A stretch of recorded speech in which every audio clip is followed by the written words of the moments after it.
The train headed for Sunset City will be departing soon.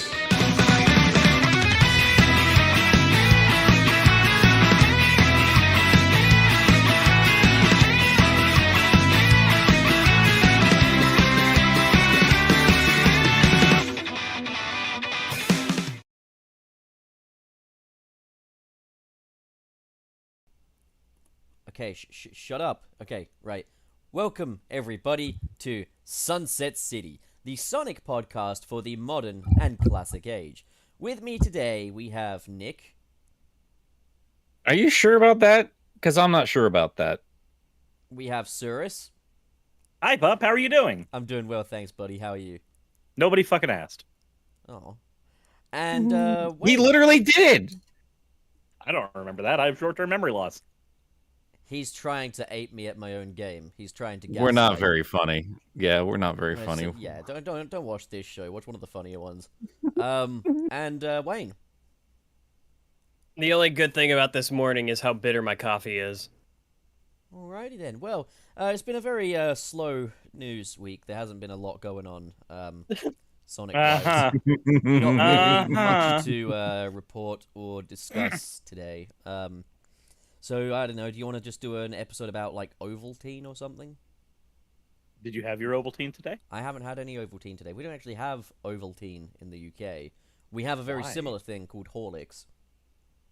I was going to say that Ovaltine sounds like a very British thing, but no, it doesn't. It just sounds like a very colonial days. It's just, it's We need at least 5 tablespoons of Ovaltine in the children. I was gonna say, if a word could sound elderly, that would be it. Oh, 100%. Were you just talking about how it's just boomer Facebook at that point? Ovaltine's a word that belongs only on boomer Facebook. Isn't Ovaltine just pretentious hot chocolate? No, it's not. It's like it's like Maltesers. It's malty. It sounds made of, like a All right, poor so man's it's hot chocolate. pretentious hot chocolate. No, it's malty. No, pretentious. It had to have a French French name. It's not even if got it was- chocolate in it. Like, it's, Yeah, there's no chocolate in it. It just tastes. Is it? It looks and tastes kind of like it, but You know it doesn't. the inside of a Malteser. You know the it's that. I don't know what if I.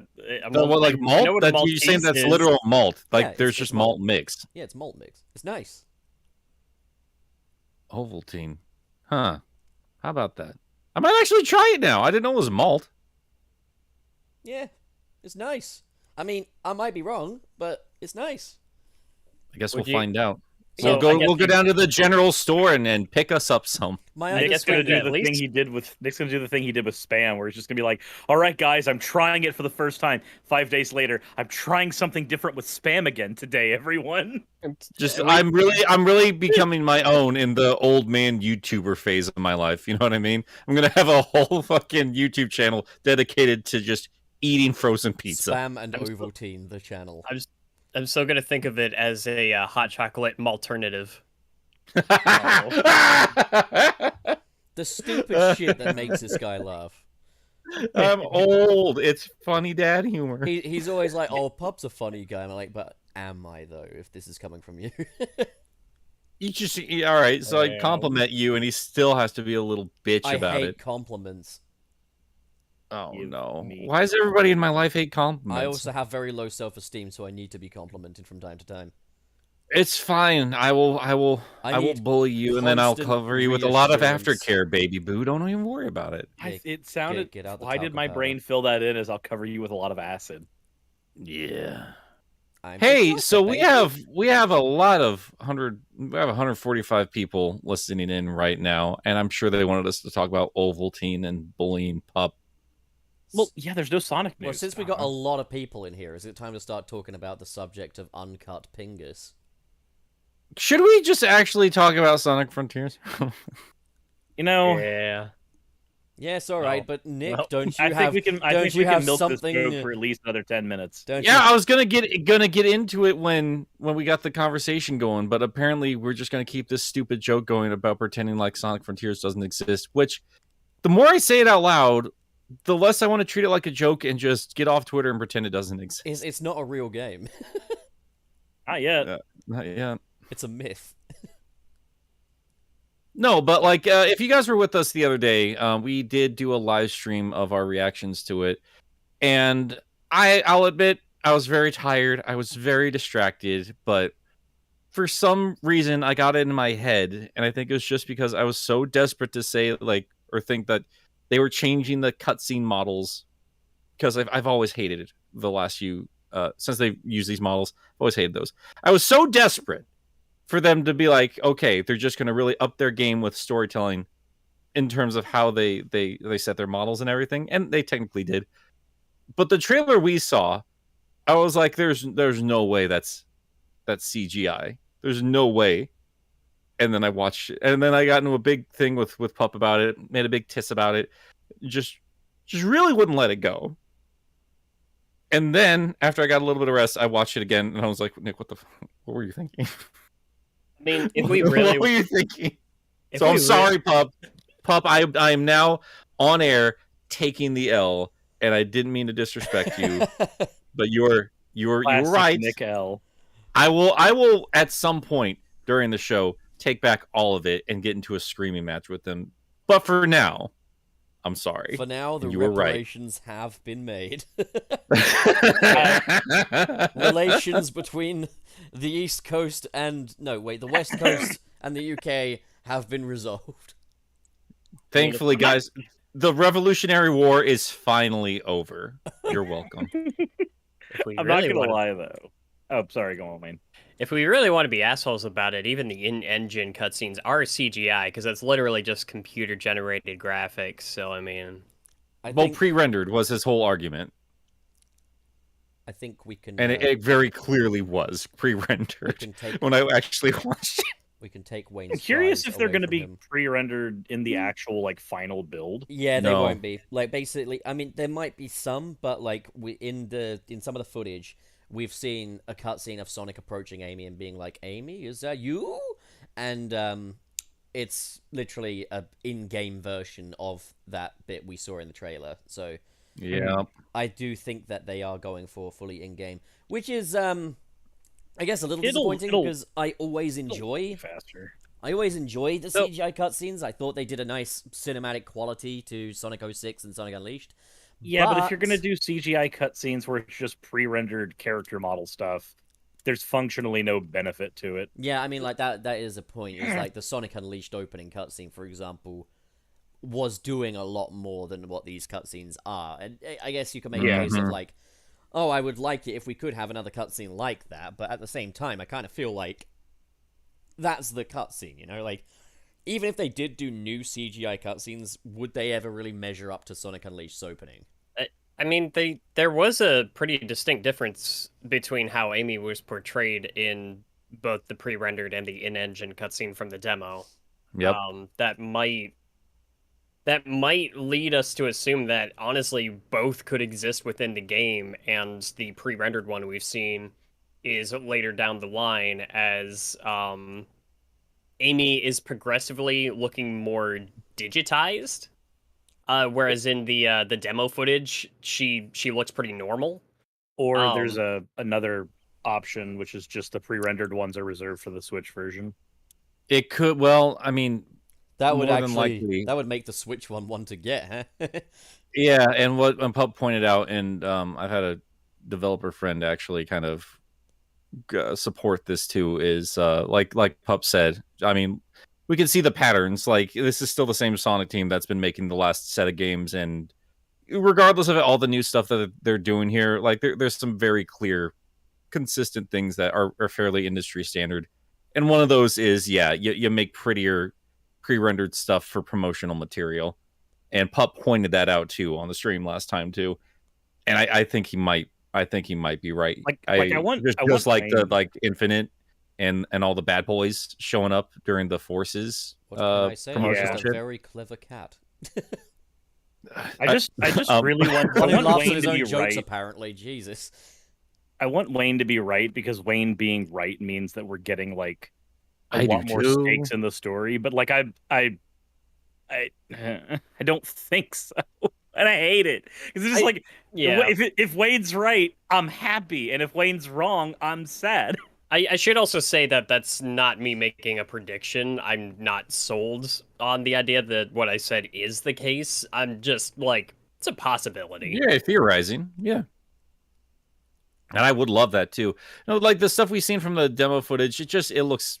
Yeah, I'm with everybody else. Like, yeah, the pacing's a little bit better, the cinematography's a little bit better, but it is still just the giant, stupid duck, fucking like clown hands and shoes models that we've always had, It is, and they still look ridiculous as far as I'm concerned. So we have seen, it's more the same. It's fine. we have seen some subtitled dialogue as well, and at least we can safely say that the dialogue is a lot less fucking insufferable this time so far. Yeah, and Certified has a great point here. But CG cutscenes, it might be held to account for customization options, the day-night cycle. And as I had a dev friend tell me too, and this is why I was just getting all jumbled up here, because yeah, this is the point of just general in-game cutscenes, is like just doing all of that, like making the models and then messing with them. Like, it's just so much more expensive and so much more work to send off like everything to make it pre-rendered CG shit. So it would make more sense if it's all staying in engine. I just really wanted the in engine to be much more impressive than it actually was. I'll also feels like forces again, but that's not like it's whatever. It's not gonna make or break it. Yeah. On the bright side, like, I think the characters' movements are a lot less stiff and robotic like they were. I mean, the thing is, like, even by the standards set by Colors, Generations, and Lost World, Forces' cutscenes were very robotic looking, and I think they were very quickly put together. This at least looks a lot more natural. There's some nice camera angles going on.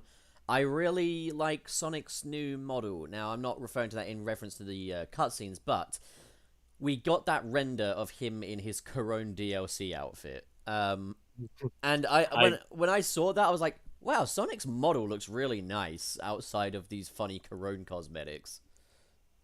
I need to find a way to get access to the Corone crossover stuff, because like I'm pretty sure it's going to be Japan exclusive, but I need that. You know, just when order from Amazon Japan or something. When I saw when I first saw Sonic in those shoes, you're gonna hate me for this, Wayne, but my first thought was it looks like he's wearing the colors of the map flag. Oh no. Oh no. I thought he looked like a One Piece fan. Those colors look a lot more subtle on the actual Corone because there's plenty of other colors in there, but on Sonic with his simplistic color scheme, I'm just like, oh god, Sonic is doing the nonce rep. Brilliant. God damn it. Because I think they're even doing like something in the promotion where Corone actually like recorded voiceover work like for the game and stuff. So hang on though. You may want to give some context to everybody on the chat. No. Look at the chat here. Like they're a little bit confused about like what you guys are naming here. Yeah, so that's what I was talking about. Like, is her name not Corone? It's not Corone. I thought it was Crone. We're talking about the VTuber. We're talking about the VTuber, right? Tell us what the fucking name is. We're talking about the VTuber. Yes, we're right? talking about the VTuber. Who yeah, else Corone. No. I've only ever heard it pronounced Corone. So wait. So hang on. Is it Corone? Because everyone's saying it's not Corone. It's not Corone. What is it then? I didn't even know we were talking about the VTuber. I have only ever heard her name pronounced as Corone. Okay, Corone it is. Obligatory virus joke. Or maybe it's Corone, but I don't think in Japan they really pronounce the NE like that. No, usually not. So that'd be great though. So it would be. Yeah, I don't think if in like an actual Japanese pronunciation it would be called Corone. If somebody wants to prove me wrong, I'm fine with that. But like, I've only ever heard Corone, and that's what I'm going to be saying until I'm proven otherwise. Let's just pronounce it Korosha. I think it's obvious that she is called Crunk in the club, and let's just carry on. Okay. God damn it. Right, so her name is Clanone. Pronounced Coron City. Yeah, I just saw that. Colony. Maybe it's that. I don't know, but fuck it. Who fucking cares? Oh my god. Yeah. VTuber fans because they're angry. So real quick, everybody. Since we usually do super chats at the end of the show, but just because we usually have a whole lot of them, I'm gonna catch us up real quick because there are a couple of them I wanted to see or actually wanted to talk about real quick. So real quick, Sony with 5, thank you. Manifesting Zavik somewhere in Frontiers, # ready for Zeddy. Xavier with 279, and just that's it. Thank you.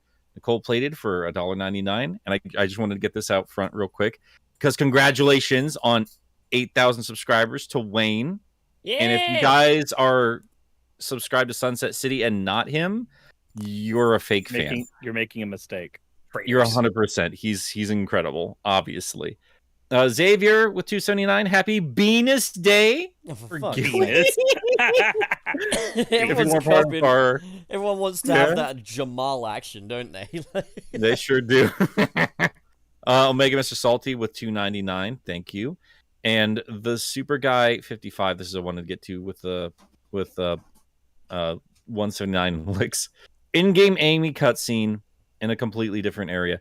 So, yeah, I wanted to get us up here so we can get back on track with Sonic related stuff here, because obviously the cutscenes aren't going to be the only thing we talk about today. That's just the first one I really wanted to focus on, because now that I got my brain on straight, Pup, now that we know that that's a story trailer specifically, do you feel it is disingenuous at all to show us something like that instead of actual in-game cutscenes, or is just kind of par for the course when it comes to really? Like, yeah, I guess it does make the trailer look a bit more impressive in that regard. Like, when you're in a game playing these things and seeing these little in-game cutscenes, you're already immersed into it, whereas for a trailer they need to grab you a little more.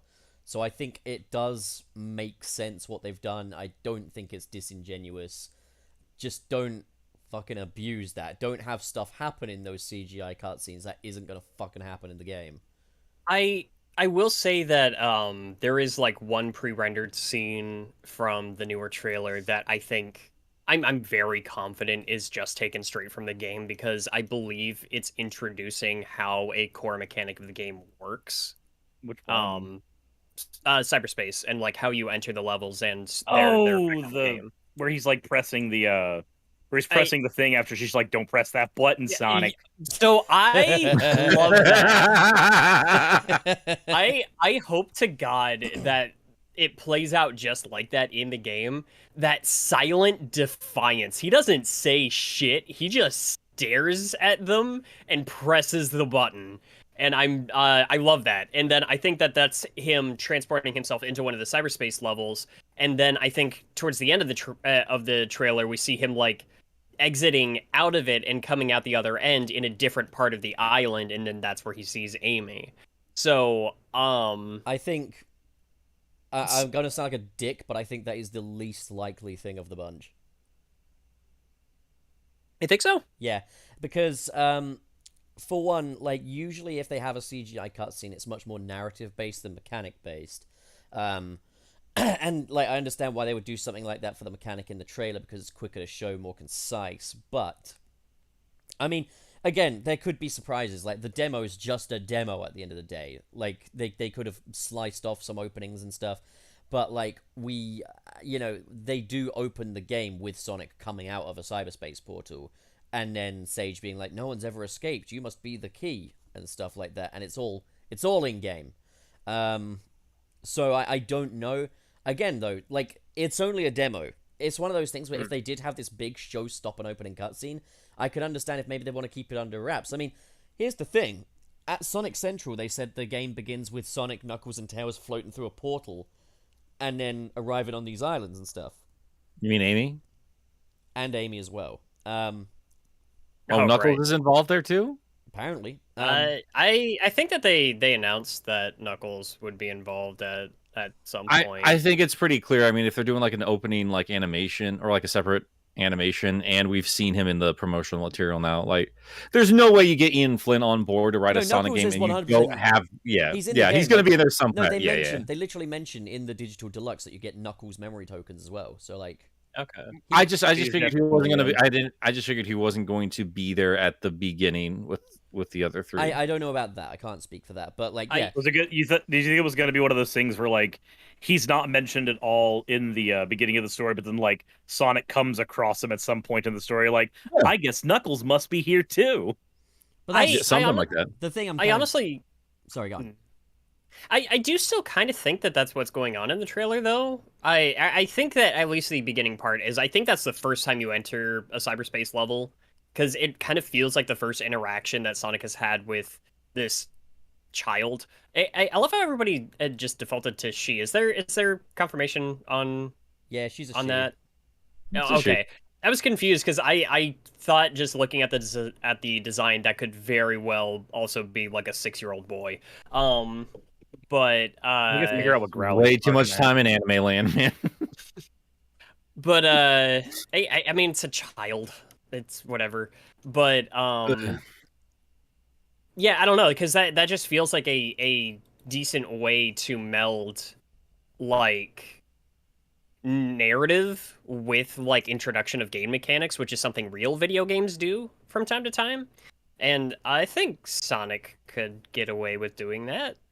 We'll see when we see, I guess. Yeah. But like, I wouldn't put a lot of money on it, but I guess we'll see. I do think though, like the facts. So the fact is, like, yeah, they've said it does begin with them going into this apparition on the tornado and stuff like that. So I think the fact we haven't seen that suggests that could be a CG cutscene, but at the same time, it seems like they want to go for the mystery angle. So it's like, oh, it might be effective having Sonic just wake up on the island, and then that's something he's got to solve later down the line.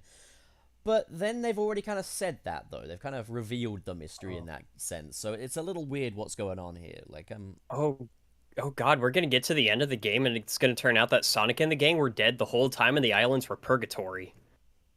Sonic and his friends were in an insane asylum, and Pooh represents. I can't wait for anxiety. Sonic the Hedgehog Majora's Mask.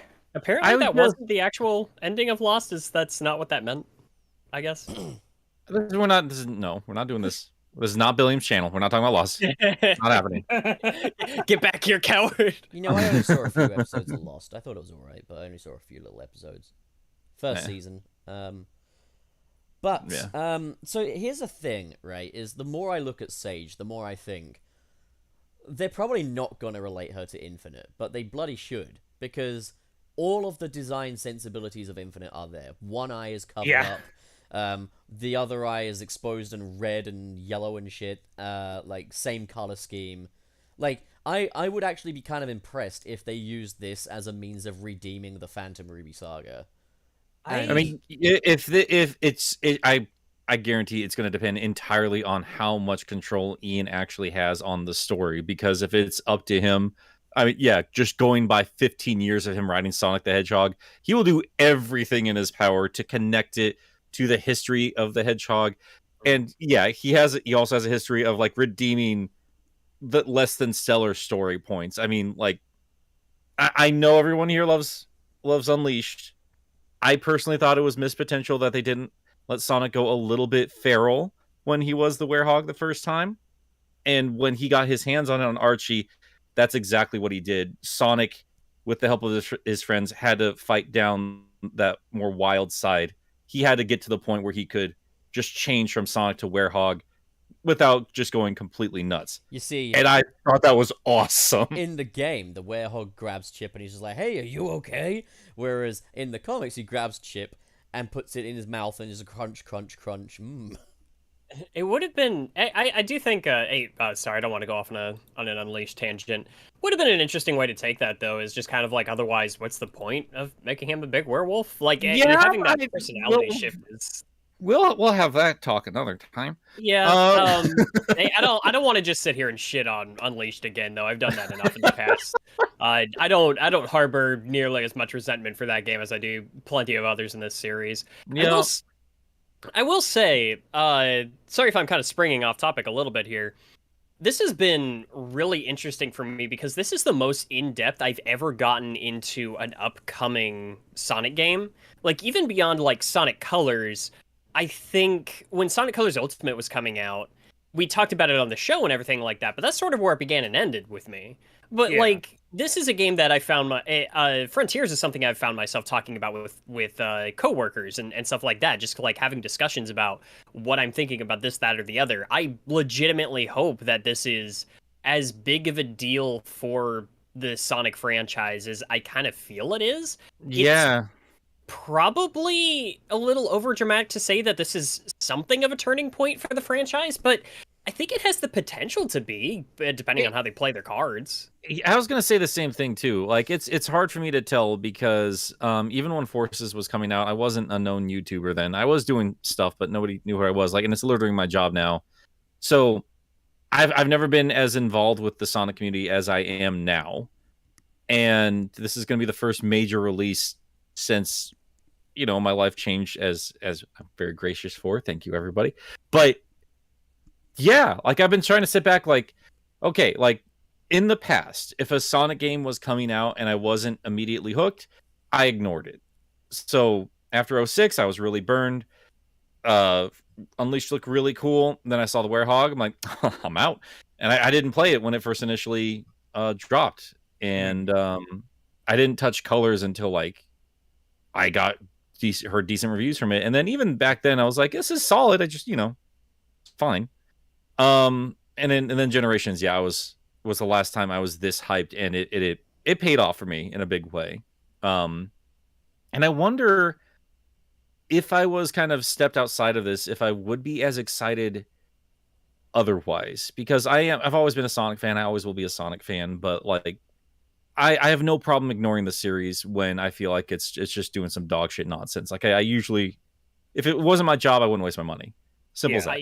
I could not have been paid to give a shit about Forces when it was coming out. Like, yeah. it looked bland from the marketing, and it was interesting because I was so stoked for Sonic Mania when that was announced, and that was weird because I was never primarily a 2D Sonic fan. I grew up with like the 3D Sonic games. That was just kind of like my default. When I thought of Sonic, I thought of the 3D titles, not necessarily the 2D ones. Although I did harbor a special appreciation for those. So the fact that Sonic Mania stole my attention so much harder than anything else.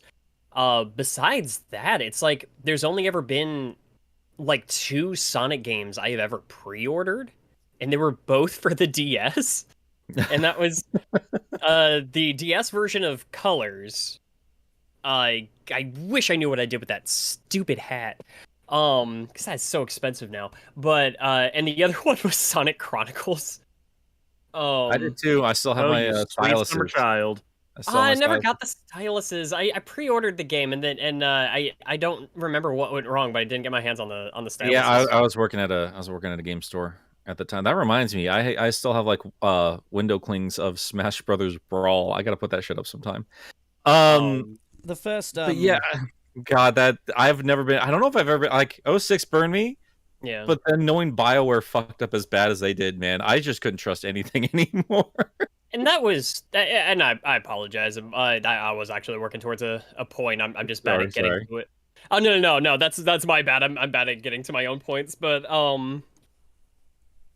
that was like it's just weird being in this because I'm legitimately looking forward to this game. I do have a couple of things I have some reservations about. I will say there is one major discourse that I just like. I've been doing my best to try to see where the level heads are coming from and kind of understand why they have an issue with it. I just don't care.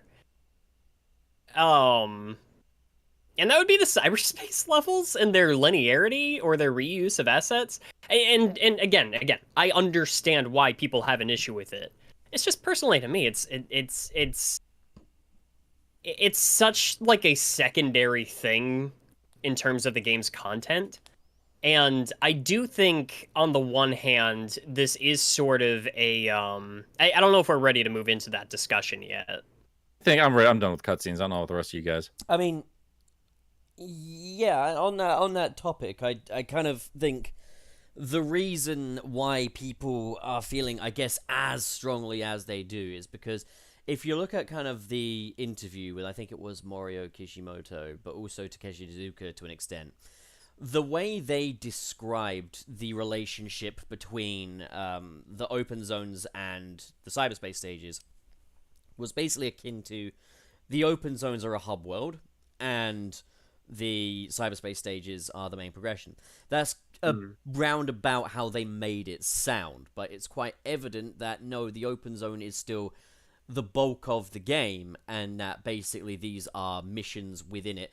I don't know if they're completely optional or not. I think people are jumping the gun when they say they're completely optional, but like they are just a small cog in a larger machine, you know. And I think, you know, at the end of the day, they also did say these are bite-sized levels. And there's a thread on Twitter, actually, and I'm just going to paraphrase this a little bit, but I want to find out at least what the name of the guy was.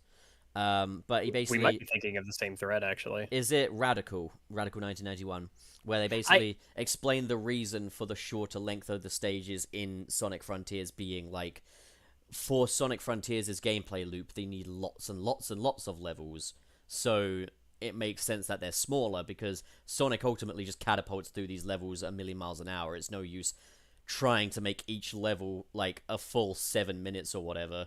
And I know that there's going to be people that bring up Unleashed's level length, but here's a cold hard fact that I didn't realize until I became an adult.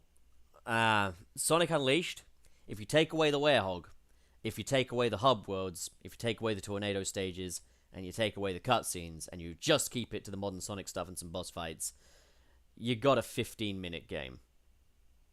And people, I think that's also worth stating, because people, myself included, have a history of saying it's like, oh, there's a really amazing game in Sonic Unleashed. It's just all in the daytime stages. And that's kind of maybe unfairly throwing out like a good 70% of the rest of the game. It's like those are the parts of the game that I find the most memorable, and the parts that I would want to go back to the most. But that wasn't even like what was tying the entire experience together. I'm glad you brought up that point though, Pup, because like the thread that I saw was it was essentially saying that they understood the argument that a lot of people were making, and I don't know if I 100% agree with this person's stance on this, but this was something that got me to think a little bit. And they said that everybody's talking about how the cyberspace levels are essentially akin to special stages and things of that nature. I've said that a couple of times myself. And they said that is the worst possible thing people could be saying about it, because that is clearly not how Sega sees them, not based off the marketing that we've seen and how heavily they've showcased these cyberspace levels. I mean, when's the last time a Sonic game was coming out and they devoted that much time in a trailer to special stages? Yeah. That's the thing, You know what I is mean? it is being very much in marketing treated as kind of in a way an equal part of the game. I mean, I guess still secondary, but like still it's being treated as a very significant part of the game. Yeah. And it's like people have brought up like people have mentioned to me when I said it's kind of unprecedented for a Sonic game to completely lift a stage layout. People said, okay, what about Gameland from Sonic Colors? Gameland was not featured anywhere near as much in promo. It wasn't even featured in promo material for Sonic Colors. I would say, like, I mean, it's all case by case, because yeah, like you really cannot just base everything off of just a quick tweet of somebody just reacting to something. It's tedious, but like everything's a case by case basis.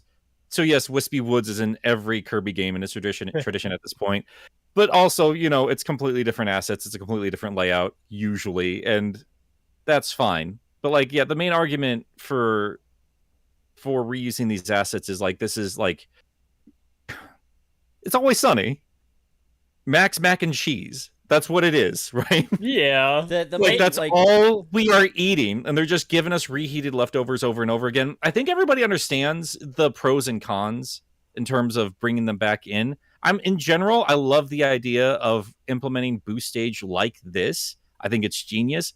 I do think it's an egregious offense if it is just chopped up generations and then it's smattered throughout the game. That I'm going to find offensive if that's the case. If it's just like, yeah, if it's just a few of the generation stages and then they move on and get a little bit more creative and they get a little bit more original with it, I'm down with that. I wouldn't even mind like that leak if Dragon Road's back. Like, at least those are assets we haven't seen in a long time, right? Yeah. So, and like when the thing I'll say is like, I mean, I don't want to get too much into the woods in this bit yet, because I will say right now I have warmed up to the cyberspace since seeing it within the context of the game. Like, so I thought, you know, okay, it looks interesting, like just visually in like when I saw the levels in isolation. Then when I saw it in the 15-minute full demo in the gameplay loop, I was like, okay, that's fine. That makes sense. That works. But I understand. I think it's really stupid that there are some people trying to invalidate the complaint of reusing old levels because, okay, like there's the whole thing of like, oh, Sonic fans when they see Green Hill again. Now let's imagine Sonic 2 came out then, and rather than the levels it instead had Green Hill, Marble Zone, Spring Yard. You know, what do you have there? You don't have fucking Sonic 2, that's for sure. You've got Sonic 1 again, you know? I guess the point I'm trying to make is a Sonic game, the core gameplay elements are relatively the same as they usually are. Like, you play Sonic for that experience. So when you have a platforming mascot that's a long-running thing, and the gameplay doesn't usually change up too radically, having new locations is absolutely paramount to creating longevity in that franchise. Like, if you're having a platforming game which is kind of all about that sensation of speed, you need to be speeding through new places from game to game, because otherwise what's the point of releasing a new game? I'll explain later, though, why I've warmed Otherwise, up. it's an expansion pack. Yeah, and I'll explain later why I've warmed up to Cyberspace when we get a bit more in the weeds there. But, like, this is coming from someone who has warmed up to it. I still fully understand why there might be some people who haven't warmed up to it. And that's my thing is like is because I started like kind of looking for some of those opposing takes. Like, again, to me it's not a big deal, but I'm seeing that it is a big deal to a lot of other people, and I'm just trying to come to a firm understanding of why that is. And I think that I'm there, and I get it. And I'm like, I understand, and especially because it's so prominent in marketing and everything like that, then Sega has opened up that criticism. It's valid. Like, if they want to be showing it off that much, then it's something that's going to get talked about. And my thing is that even if the sad thing about it is that the Cyberspace levels, I honestly think I'm going to have a lot of fun with. I'm looking forward to them personally.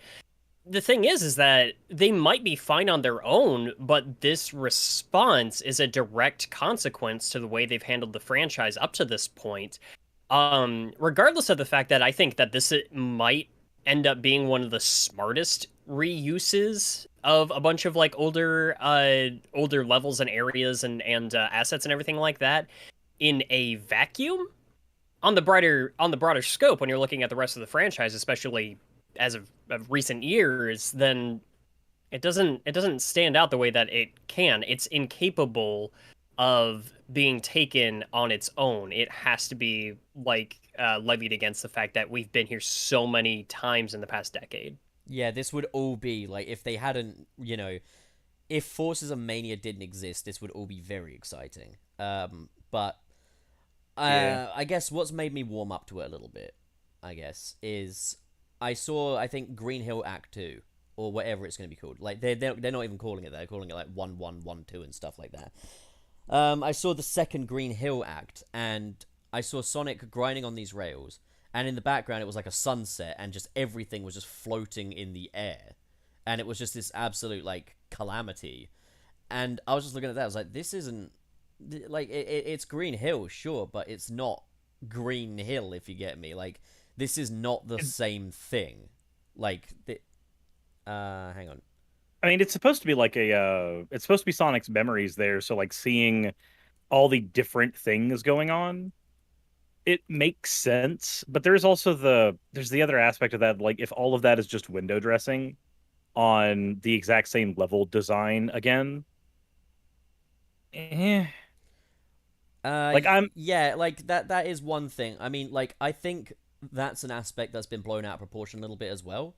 Leave it to the Sonic fan base to blow something out of proportion. But, like, yes, that first level is undeniably Windmill Isle Act 1 with, you know, different dressing. But then there's people like, oh, there's a loop. That's just like in Sonic Generations and stuff. It's like, okay, let's cool it a little bit, okay? Like, that's not productive. I think the thing with me, as I'm looking at all this, is like, I understand why people freak out, because we've had so many times getting burned by Sonic Team. Like, I get it. But there's a certain point where, like, I don't think people get that the cyberspace levels, so far, they look like they're only going to take up maybe 5% of the actual runtime of the game. And they're a thing that can be either just mildly inconvenient or tacitly ignored for the majority of the game, based on what we've been told so far about how the game works. Which means almost all of the focus, at least for me, should probably be on the open world aspect, the frontier part of Sonic Frontiers. That's the thing. This game is going to live and die by how fun the open zones are. Also, yeah. should we slow the conversation down just a tad because Nick has gone into null space? I think so. Shall we go over to the pause screen and just wait for Nick to get back, or shall we just try and kill time? All slow. Slow speaking. Eventually, Nick will return. How are you, Wayne? My back hurts. God damn it. When you are getting old. No, Wayne's just moving at super speed. We all seem slow compared to him. That means he's aging faster. Yep. We could actually fill the time in with super chats real quick. Shall we do that then? But be sure to leave like a B at where we last stopped. Because... I think we only have one. There's only one. We haven't already. that we haven't read already. Well, I guess we could kill time by me trying to explain the ending of Lost. No, goddamn. we're good. No, Well, that's what the super We chat got wants. Killian Unless do you want me to start explaining the entirety of the Resident Evil lore? Or we'll do that. Has We anyone do be asked you to do having that? Has any No. super chat asked you to do that? Killian, why have you subjected us No, to here's this? the thing: is I haven't seen Lost, so I can't tell you. It's not exactly peak television, honestly. If you've heard of Billiam on YouTube, go watch his videos about Lost. They're more entertaining than the actual show. Right. So, what does the super chat say, Wallace? The super chat is from Killian McMurphy, $1.99. No, pup, please explain the ending of Lost. Okay. They got lost and now they are found. Actually, they got off the island at one point, and then they decided to go back. Why would you do that? Dumb, like, Destiny bullshit. I don't fucking remember. And then we got Mr. Krebs with $1.99. Klonoa time, Wayne. And then we have infamous.jpg with $1.99. Good morning, handsome people. Bold Good of you morning. to assume that I'm handsome. Bold of you to assume it's morning. Yeah, over here it's actually early evening. Wrong on Pup's account twice. Uh-oh. Oh no. Phoenix sends two licks and says, Suris, explain all Resident Evil lore immediately. Well, we're gonna... Virus got out, world went boom. They're now zombies, but sometime nuclear bomb. Where's my phone? Here it is. There you go. I should probably I just condensed every Resident Evil game for you. Sometimes zombie, sometimes parasite. Who knows? Damnimals BP Power sends 5 USD. Why not pass the time with the top 10 scariest, sexiest Sonic robots? XD. God damn it. Well, Gamma is on top. That one SWAT bot that said there's no fun allowed, I'm pretty sure he's a Dom. And then we have SSS06 Super Saiyan Sonic 06. I'm gonna assume $1.99. Did Nick went to the Starfall Islands? No, he got transported to Brazil. He's in Cyber Brazil right now. Can you guys hear me? Kind Yeah. of. You Yeah, sound you sound- deep fried, but yeah. Yeah, you sound a little toilety, but you sound, hearable. Yeah, no, my internet's gone, guys. It's gone. Oh. It's just come. It's not coming back. It's gone. That's a bit Oh, no. poey. So Next time on Sunset City Z. Well, this is and my okay. thing's being. I've heard podcasts with worse audio. It's all good. Did the internet take the kids with it? Yeah. Yeah. The internet went to Brazil. No, it says my Ethernet's connected, but like absolutely nothing on my computer Like everything in my area is fine. I don't know what happened, but my internet it's just gone. It could just be a Completely. temporary dropout, man. It's only a spike. It will soon stabilize. Well, I mean, we've been waiting for like 5 minutes. Yeah, 5 minutes. Like, again, a dropout can last around about 20, 10 minutes, whatever. Either way. Right, where did we get up to on the super chats? We can put a B next to that, and then we can resume them. We ended on the Starfall Islands one, I think. Are you fine to stay on this way, Nick? Trying to get my Bluetooth to work. I gotcha. Bear with me. Okay, so we we got to got, Starfall Islands. Is that where we're leaving it? Okay, cool. Okay, There's so a B there now. what approximately were we saying? We got Sonic Saiyan 07? Or are we skipping on the Yeah, we're super going to chats do the till super later? chats at the end now that we... Nope, Nick's gone Fair, again. fair. Nope, he's gone again. Super chats. Oh, back to Super Chats. From Sonic Saiyan 07. Thank you for the $5. I bought up a theory that memory means data storage, opposed to the past govern the digital theming that Sonic still recognizes his friends. That's seeing everything as cyberspace and data and memory storage. Like, I feel like that's all probably very intentional. What if it's a meta-narrative at the fact that Sonic is literally a digital Don't say creation? meta with Sonic. It's evil. Never do that. Sonic fans don't like it when you say that. OzJam H with $5. I just got here, but ironically, I'd rather be in Sonic discourse than another fandom that is also meltdowning. So yeah, a masochist I am. No, to be fair, I'd rather be involved in this Sonic stuff than like the time when they changed Peter Parker's face in Spider-Man Remastered. Oh my god. I mean, like, which I think the remastered face is better. Agreed. But It is. yeah, It just is. Yeah, solidarity, It's my more brother. realistic. It's just a better model overall. Like He doesn't have those weird zombie eyes. you can be resistant to the change all you want, but don't try and tell me it looks bad with any sense of objectivity because you're not going to win that. Yeah.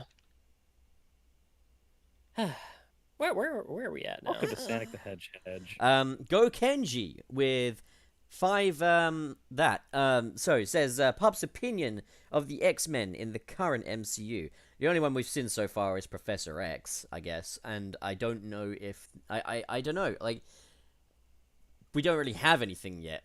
I think they need to introduce them sooner than later though, because my interest in the MCU is really, really fatigued at this point. And like I feel you. I still have yet to watch She-Hulk. I haven't watched Moon Knight, I haven't watched Ms. Marvel, and I haven't yet watched any of She-Hulk.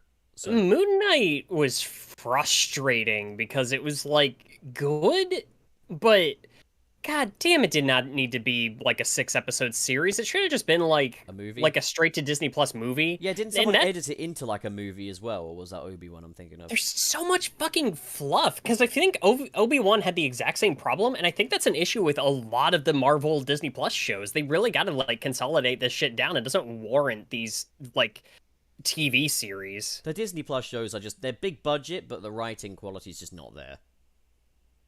And Game Apologist is back, so we can put a B there. I think his headset's being fucky. It's only a matter of time. I think he's he's having some cyberspace trouble.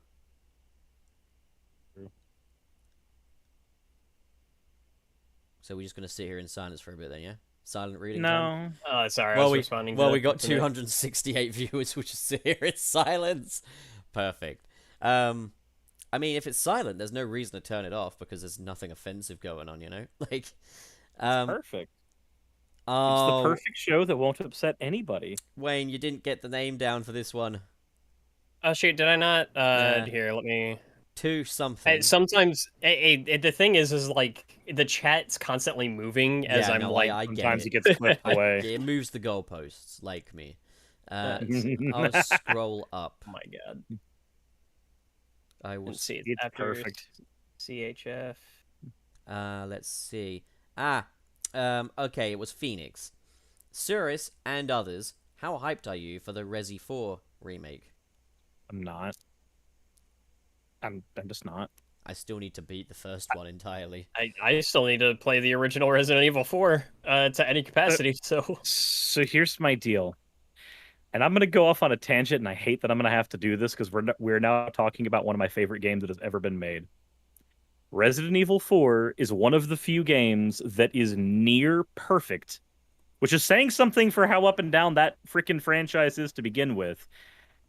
It is a game that has neither needed a remake nor warrants one, as it's never aged poorly outside of its graphics, which a good remaster can do that anyway. I do not like the voice they have given us for Sadler. I do not like the direction they've gone with the design for the game itself. The only thing that I'm going to grant that game is that it looks like they're going to make more of the game take place at night as opposed to day, which that game kind of needed, but it really wasn't warranted because the whole point was you spent the first 30 minutes in the daytime and then everything went to shit at night.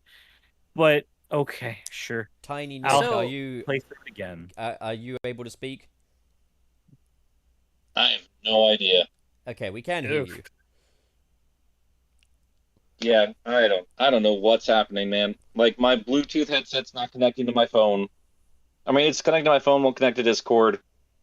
And now the internet's trying to get back up, but it's blocking from everything.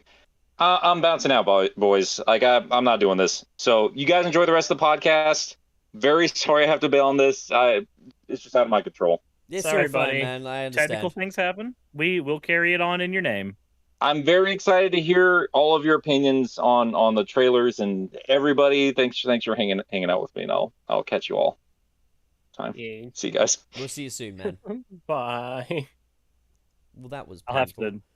I'll have to do an Man. actual like discussion about RE4 on my channel now, so that way me and Phoenix can hash out our differences. I will say, just kind of based off like outsiders' perspective, Resident Evil 4 is a game that has been so readily available on literally everything ever since it came out, regardless of what the director said was going to be the case. And it does hold up from what I've been able to tell. So doesn't that mean that they can just kind of like have more liberties with a remake? Because it's not like it tarnishes any semblance of the original. I 'Cause, think like- so, for me, the issue isn't that it's going to tarnish the original. My issue is that in terms of Resident Evil games that existed around that time, there is one Resident Evil game that warrants a remake above all others because it so desperately needs another pass, and it was not Code 4. Veronica? It was Code Veronica. Okay. Code Veronica is desperate for someone to grab that game and make it into something far greater than what we originally got, because Code Veronica dropped a lot of balls, and I love that game, but it dropped a lot of just important things when it was made.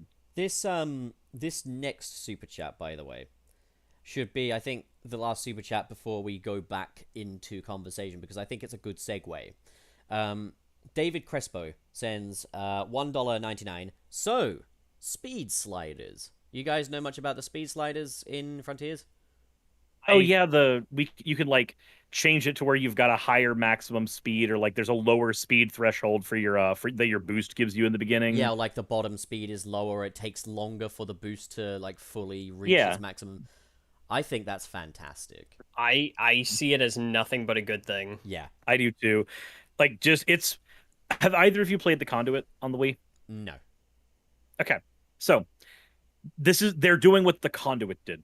So, the Conduit was one of I will say the first perfectly controlling first-person shooter on the Wii, and I can only really name like 4 good first-person shooters or 4 good first-person games on the Wii and 3 that controlled perfectly.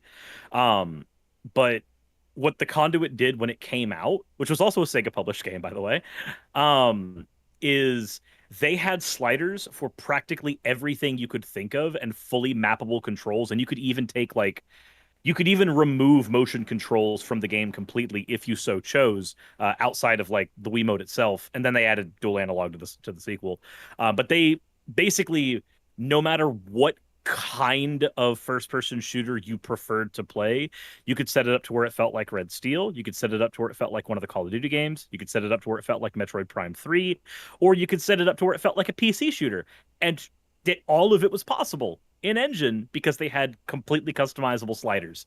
And if this is that, then I will be happy because every time I got somebody into playing Conduit online, every single time if they had a complaint about the controls, we went into the system, fixed it to their liking, and I never heard a complaint about that game's controls ever again. So if we get that here, and it's the same deal, I will be over the fucking moon. And yes, one and only Donkey, you can change Conduit controls on the fly. You should be able to do that with these speed ones as well, I believe, because it showed it. The stuff showed it just like in pause menu, wasn't it? Yeah, I think that's pretty much what it was, and that's my thing is like, God, video games, especially if we're talking like open world stuff, where the base gameplay is centered around traversal and movement. There's no good reason not to add customization to that in an open world title based around moving around. I mean, what does that hurt? I mean, really all that means is that you can just make it as comfortable as you want. I think it's great. I think one of the things I'm most maybe excited for is just experimenting with that, because I'm looking forward to, like, here's the thing, like, just for like a meme, for like a live stream, you could always do like playing Sonic Frontiers from start to finish with all of the speed on bottom. So just the slowest playthrough possible. But also, like, you could do it so like your bottom speed is slow and your top speed is really fast, and then you could kind of do what you can to kind of mimic the physics of the classic Sonic games. Like, there is a possibility that we could actually have kind of a momentum-based Sonic game on our hands here. Also, when he does the drop dash, which I saw in the 15-minute demo, he does have ball physics when he does that, which is really exciting. Like, I'm actually so excited for that. I can't wait to get my hands on this game and just mess around with it. Like, this is gonna be fun. I'm excited to be excited about a Sonic game, and that's a dumb sentence. I think Gilly was also bang on the money when he was saying, like, it's Super Sonic 64 at the reveal, like, when they did the gameplay reveal. Like, we've now got the most versatile Sonic we've ever had. Like, whether or not he controls well or not, that's another question. We've got the most versatile Sonic ever. He's got, you know, the boost. I mean, it's a rechargeable boost now, but, like, he's got the boost. He can drop dash. He can light speed dash now. He can drift. He can also do his parkour stuff from Sonic Lost World. Like, we have the most comprehensive moveset for Sonic to date. And that was one of the big things with, like, Super Mario 64, was how much you could do with that character when you got to really know their controls and such. So, as I say, I think Gilly was on the money with that. And I'm just excited to be able to experiment with all the things Sonic can do in these big open areas. I think this was a really good way of showcasing that. I will say this, I do see it as kind of another throw of the dice, effectively. Like, in that it's another way of Sega trying to make Sonic work, not in 3D, but make this whole thing of this blistering speed hedgehog work. Because obviously, like, since Unleashed, I know a lot of people like to say Unleashed got it right, but since Unleashed, they've been trying to find ways to have that blisteringly fast gameplay work in a game that still feels long and substantial. And, like, you know, they've tried everything from Werehog to mostly 2D arcade stages to having classic Sonic back. I think this open world element is another throw of the dice, but I think, you know, I think it's good that they're clearly keeping in touch with what people love about Sonic, with Cyberspace being as arcadey as it looks. Would I love it if we could have long levels and stuff? Yeah, but we'll have to see how it works in the actual final game. But, like, yeah, no, I'm very, very, very excited for this one. I'm looking at the Cyberspace levels almost as the shrines from Breath of the Wild. Yeah, basically. Super Mario? Zelda, yeah. Yeah, I'm sorry, go on. Oh, no, I agree. My thing is that because I was thinking about this yesterday, and I was like, dude, if these are almost like the equivalent of shrines in Breath of the Wild, I would rather, for as many times as we have already seen them, get the same levels that we've had before from other Sonic games, even recently, if it meant that every single one of them didn't look like the same boring blue sci-fi aesthetic that every shrine in that game has. I love Breath of the Wild, but Jesus Christ. Don't give Sega ideas. They can't be trusted. They will take that to the bank. I hated just how redundant the visual style of the Breath of the Wild shrines were. It was God, it was disappointing. I mean, I I did think not like that. that's something that's really good about Sonic Frontiers, actually, is that it does appear to be breaking the monotony of the typical open world formula, in that you've got more than one island. Because the thing with Breath of the Wild is Hyrule, and it all looks like Hyrule, you know? Yeah. Whereas Sonic, you know, it's going to vary from place to place. I mean, actually, I say that. No, there's a snowy area in Hyrule and stuff. So, okay, I'm going to take... Well, there's snowy areas, desert, there's jungles, there's like... Yeah, I mean, I'll take an L there. Like, but... Yeah. Like, with Sonic... No, I get what you mean, though. With Sonic Frontiers, like... Again, I think the fact that they're doing cyberspace is going to keep things fresh. And even down to, like... having a 2D stage or two in there is going to ultimately keep things fresh. Like, when I saw that 2D city stage that they got, which everyone's saying is Radical Highway, but I'm not sure if I'm convinced by that, I was like, to be honest, given the format of this game, maybe having the occasional 2D stage will just keep that pace really, really well. Like, Hey. Sorry, go ahead. I feel like Sonic Forces set a precedent with the Sonic fans. It like, you know, it showed us everything that can go wrong with a game that has short bite-sized levels, that has linearity, that has lots of dependency on 2D and stuff. And I feel like people just wanted to see that stuff gone for the next game. But Sonic Frontiers is out here instead saying, here's how we can make this work.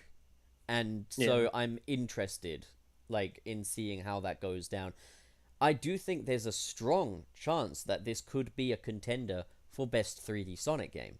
Like, the ideas on paper, if they're executed right, the potential's there. Yeah, my thing with this is, if because it looks like they're just trying to copy a bunch of the design sensibilities from Breath of the Wild. However, as opposed to one giant map, we're getting 7 moderately sized maps. If every single one of these maps is like the size of the tutorial area from Breath of the Wild, fine. That is a fantastically large game. That's basically giving me a Mario 64/Mario Sunshine type of deal with just a handful of large open spaces to just dig around in. If this game, ignoring everything that it is trying to do in terms of these are your cyberspace levels, this is the story, this is everything. If this game is just fun to run around in, just running around in, that's fine. That's literally all it needs to be for me at this point. I just want to be able to run around in this environment and dick off. And if I can do that and it feels good and those sliders give me the ability to make this feel amazing to just run around in a physics playground, I'll probably end up doing that for 3 hours, and then everybody else I know will be decently far ahead in the story, and I'll have to play catch up. And I'll be happy with that reality. Do you know much about the action mode and the high speed mode? I know that they said that like action mode was almost like the beginner mode in terms of controls. So I've seen actual gameplay of both now from Gamescom. And yeah, so action mode, when I was watching them play Cyberspace Sky Sanctuary, I was like, oh, that does look sluggish. Like, Sonic does appear to be quite slow in action mode. And the thing is, he's got an unlimited boost in that mode. So boost is more like a run button, effectively. But even then, the boost is not anywhere near as fast as it is in the high-speed mode. At the same time, I also think that's the mode they showcased first as well. Like, Sonic's speed in that initial gameplay reveal was quite slow compared to what it is in a lot of the other Hedgehog Engine games. But, like, high-speed mode appears to be much more in line with what I think we would expect from, like, Generations. Still not quite as fast as that, but, like... When you say unlimited boost, you're meaning, like, the boost gauge doesn't go down, correct? Yeah, it doesn't go down. Okay, because I was thinking, like, the difference between, like, Unleashed regular and Unleashed, where boost is a rationable thing in Unleashed. Yeah, no, in versus neither of these, hold down. Neither of these modes have a rationed boost. But high speed mode, the boost recharges over time, so you don't have to collect rings or white wisps. You just have to use it. I don't know, as and when you can, basically. One thing I fucking hate about Sonic Frontiers so far. One thing that as soon as I saw it, I was like, ew. The boost gauge. The heads-up display for the boost gauge being this little circle that's right next to Sonic's head. I hate that so much.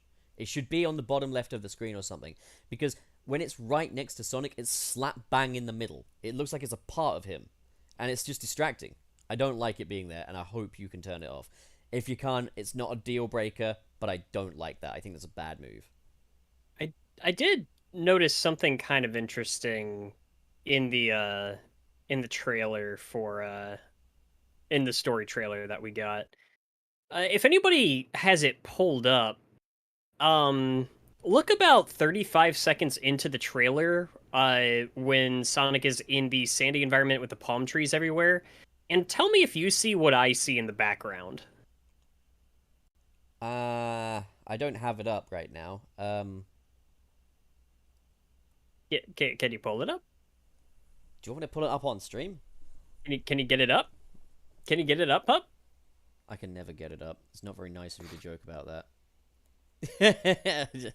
I never claimed to be nice. I'm totally just kidding, guys.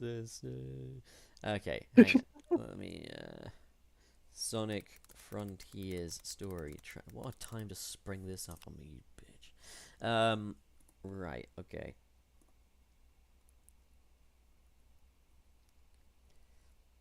Now, be quiet, be silent. Let's go screening. Oh, it's just me. I don't have your reactive images in here yet. Okay. Window.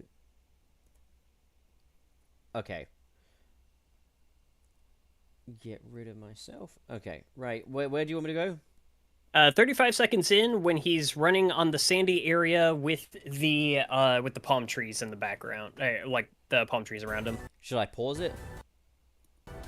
Yeah. Okay, so pause it when it gets to the palm trees, right? Yep. Okay, I've got it paused. What am I looking Okay, at? are we just looking at the island in the back of the red thing to the right? Is that an island in the background, or is that a city? Let's see. It could go Do those ways. look kind of like buildings? Wait. They do, Oh wait. don't they? It's weird. So let me get that up here. That looks like either a city that has had all of its textures derezzed, Yeah. or island. Because like I'm looking at the fact that there's a natural slope at the top of each of those, as opposed to like Like they all a have hard edge. Yeah, they kind and of they all have flat tops on the top, like you're supposed to stand on them. Like I would expect a few of those to look more like skyscrapery, as opposed to all being flat tops if that were a city. And that slope on the bottom right, it looks like it's just another island. Well, that's why I wanted to get somebody else's opinion, because first thing I thought of was city, and actually, Nick kind of said exactly what ran through my mind, is that it almost looked like Station Square off in the background. Oh, that'd be sick, but I doubt it. But like, I think it's a mountain swear range if we hear or a canyon. Can you imagine if you step on that beach and like you can't see anything yet? It's like all fogged, but just like everything's under fog. You're on a beach, not this one, but the one on the other shore, and you just hear like very faint every now and again notes from the Station Square theme, just like every once in a while as you're walking around, and then you never actually get to be in Station Square, but like it's just a thing that fans have to catch on. Like, oh, these aren't rocks that are shrouded in shadow. These are buildings. Sonic just can't remember. It'd be cool though, but it would imply that Station Square and the Starfall Islands are just really close to each other, which would take away a lot of their mystique. It is it very well could just be a bunch of cliffs off on an island. I think that's less interesting. I would love it if it was like maybe not Station Square, but like just an abandoned like city full of like dead skyscrapers. Could be like a form of like ancient city or something, maybe. Yeah. Otherwise, if it's just a bunch of cliffs off in the background, that's whatever. I don't know. The natural slopes look to be very cliffy, but at the same time, it's another one of those times, Wayne. I want you to be right. I want you to be correct. It would be cool if you're right, but what I'm gonna do is assume that it's just a cliff, and then if it's anything else, I'll be pleasantly surprised. Yeah, it's kind of where I'm at. It's because, like, I mean, if we're being realistic here, it's probably just a bunch of cliffs. But it's just something that's sort of stuck out of my brain when I was watching the trailer, and I was just like, yo, wait a minute. And I'm unsure, and it would just be really cool if there was something a little bit more interesting going on there than, oh, you can just see one of the other Starfall Islands in the background when you're on this one. Mm-hmm. God, the sky looks kind of imposing in this image, doesn't it? Ned says there's actually a leak that said there was a Station Square kind of area. Really? Like outside of the cyberspace area? Because like I could understand if like Station Square was a background piece to one of the cyberspace areas, but I know that a lot of leaks have been confirmed correct, but I'm still not gonna bet a lot of money on any of the leaks because I'm just not that kind of guy. Major plot twist, because they they basically said that the Sonic's world is just made up of a bunch of islands, right? basically. Yeah, yeah. Plot twist of the game is gonna be they're gonna pull a Jack 2, and they're gonna be like, oh, this is just like off in the future. Or was it the past? I don't remember in that one. But like in Frontiers, when you go to the Starfall Islands, you're really just traveling through time, and this is just off in the future after like humanity is died off, and like this is all that's left. And Sonic's stuck there, and he's no longer got Yeah. any of his human friends, and that's how Like- and it's a prequel to Sonic Forces, and that's how they justify it all being animal people in that game. And then like Eggman created like those like alien robots that we keep seeing. He was trying to harness the power of the Phantom Ruby and accidentally gave it sentient life, thus creating Sage. This is my headcanon until it's proven wrong. Proven wrong. Okay, so can I go back to the main screen? Yeah. Okay, so yeah, we've also had a cutscene of Eggman as well, and it feels like Ian Flynn dialogue, which I'm liking. I'm happy about that. I haven't seen the cutscene with Eggman. Oh, yeah, no, he kind of admits weakness to himself. Let me see here. Let me see if I can find this real quick. But it's cool. It's very cool. Here we go. Wait, why is there no volume on this? Hold on. Oh, it's because I'm just looking. I have to read the dialogue here. Eggman saying, I appear to be in a digital dimension. I've employed similar constructs in my own systems, but this is markedly more advanced. That's a weird admission from him.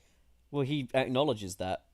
At least in like IDW, like he has on occasion not really had a problem praising like at least like technological. Oh, like Are you like how he watching- wouldn't praise anything that Dr. Starline did, but he was always paying attention. Wait, he sorry. has praised indirectly to a degree, but he's praised Tails' intelligence. Mostly, I think he just respects Tails as an engineer. Suris, are you watching the full cutscene though?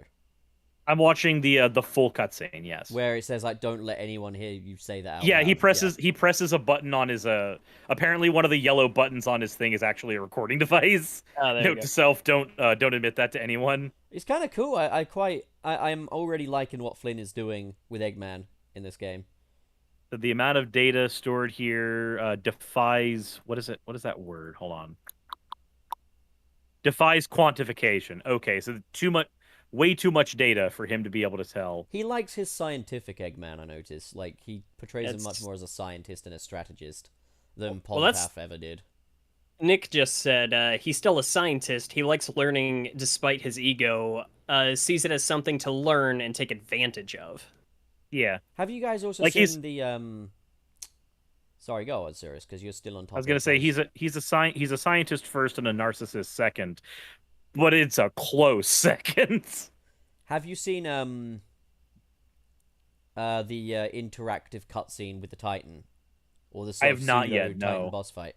The thing I like about it is, yes, it's a series of homing attacks. It's effectively a quick time event, but the camera angles are so like dynamic. The camera's constantly twisting with every homing attack you do. I think that's awesome. Like, we are really getting some of those cinematic aspects back. I also just like the Assassin's Creed style loading screens as well, where it gives you like a little tutorial in this white void and you can actually control Sonic. I mean, that's kind of like whatchamacallit, that's almost like the way the tutorial worked in, we're getting a lot of these again. The beginning of Sonic and the Secret Rings, where like you were in a separate location, cut away from the story to learn about how to control, and then you would be brought back into the story when you were done. Like, what's It's up? also like Bayonetta, where in Bayonetta you could actually practice combos and stuff during the loading screen, and it would show you your inputs, so you could get a good idea of like what does what outside of a combat scenario. Mm. I guess the bottom line is it looks like Sonic has actually catched up with the rest of the gaming industry in this game. Yeah, that's awkward to hear, but it's not untrue. I made a passing joke earlier, comparing like Sonic as opposed to a quote unquote real video game. I don't want anybody to take that too seriously. That was a joke. But I do agree is that it does kind of feel like Sonic just catching up a little bit finally. I mean, ironically, it's no longer a budget title, and it no longer looks like a budget title. Like, that's something I'm really happy about, is like, I've never seen this much emphasis in Sonic marketing on the game being big and like sort of a high budget experience. You can still see where they've cut some corners, like Cyberspace reusing assets, and like Sonic's animation blending is still very pooey in game. And we are still, like, I did still see quite a bit of pop in and pop out for like some of the models in the distance. Not as egregious as that first reveal, but like it's still there. So it is quite clear where some corners has been cut, some money's been saved, but it's still like I'm very enthusiastic about this. This looks like we are finally getting a Sonic game that's going big. Yeah, that's been one of the issues I've had with like take Sonic Forces. Sonic Forces is a game that should have It I know, should and be it's, like, big. it should be big. It should feel huge, but it feels like it takes place in only like 4 locations. Yeah, it's like it's got the Um, like the storyline of this thing is like the ultimate extreme. Eggman wins. That should be the most event status Sonic game ever made. Yet it feels like a filler game. Yeah. And so this feels like it's going to be giving us closer to what we've wanted in terms of like the actual potential of a Sonic game in terms of scope. Because like what's one of the biggest problems with Sonic in general? It's the fact that so much of the world flies by you while you are running, which makes it very hard to make a world large enough to do all the things you want to do. That should force a game to give you like a large scope in terms of its design, and that stuff like Forces didn't. This looks like it's actually giving us that freedom to, God, I hate to say it this way, but the freedom to actually be Sonic for more than a handful It of really minutes. makes you feel like it Batman. really makes you feel like Sonic the Hedgehog. I hope the islands are big enough. That's like I think my main concern is that maybe the islands won't be big enough, and that everything you have to do in the islands starts to feel very repetitive. Like, that is a problem you can run into with these sort of open world, open zone games, like Assassin's Creed 1, for example. Very, very grindy game. We'll have to see, but like I'm kind of hoping like it's not overly repetitive. I'm hoping so too. The combat in this game feels like you can have it one of 2 ways. You can either have it fun or you can have it quick. Yeah, Like there's also you can like either there's the auto combo button as well, isn't there? Like there's a toggle where you can make it so that you're effectively just you do a homing attack and then watch Sonic just fight the enemy for you. Yeah, and I don't like That's that. lame. That feels very that feels mobile gamey to me. Yeah, And I'm just which I'm is just not it's here more for that. automation, isn't it? Like, Yeah, and I'd be happy if we never had any of that ever again. Like, I understand some automation being required when you like have a loop to loop or something, because changing player input during a loop not super great in 3D or in anything really. But I just don't want to see this game going that route where like I've played enough mobile games where they go like, "Hey, we can take the controls from you." Like, I don't want you to do that. I'm playing the video game to control it. Who designed this? Sonic Yeah. Forces when like Sonic is literally just running on sand and it's all automated.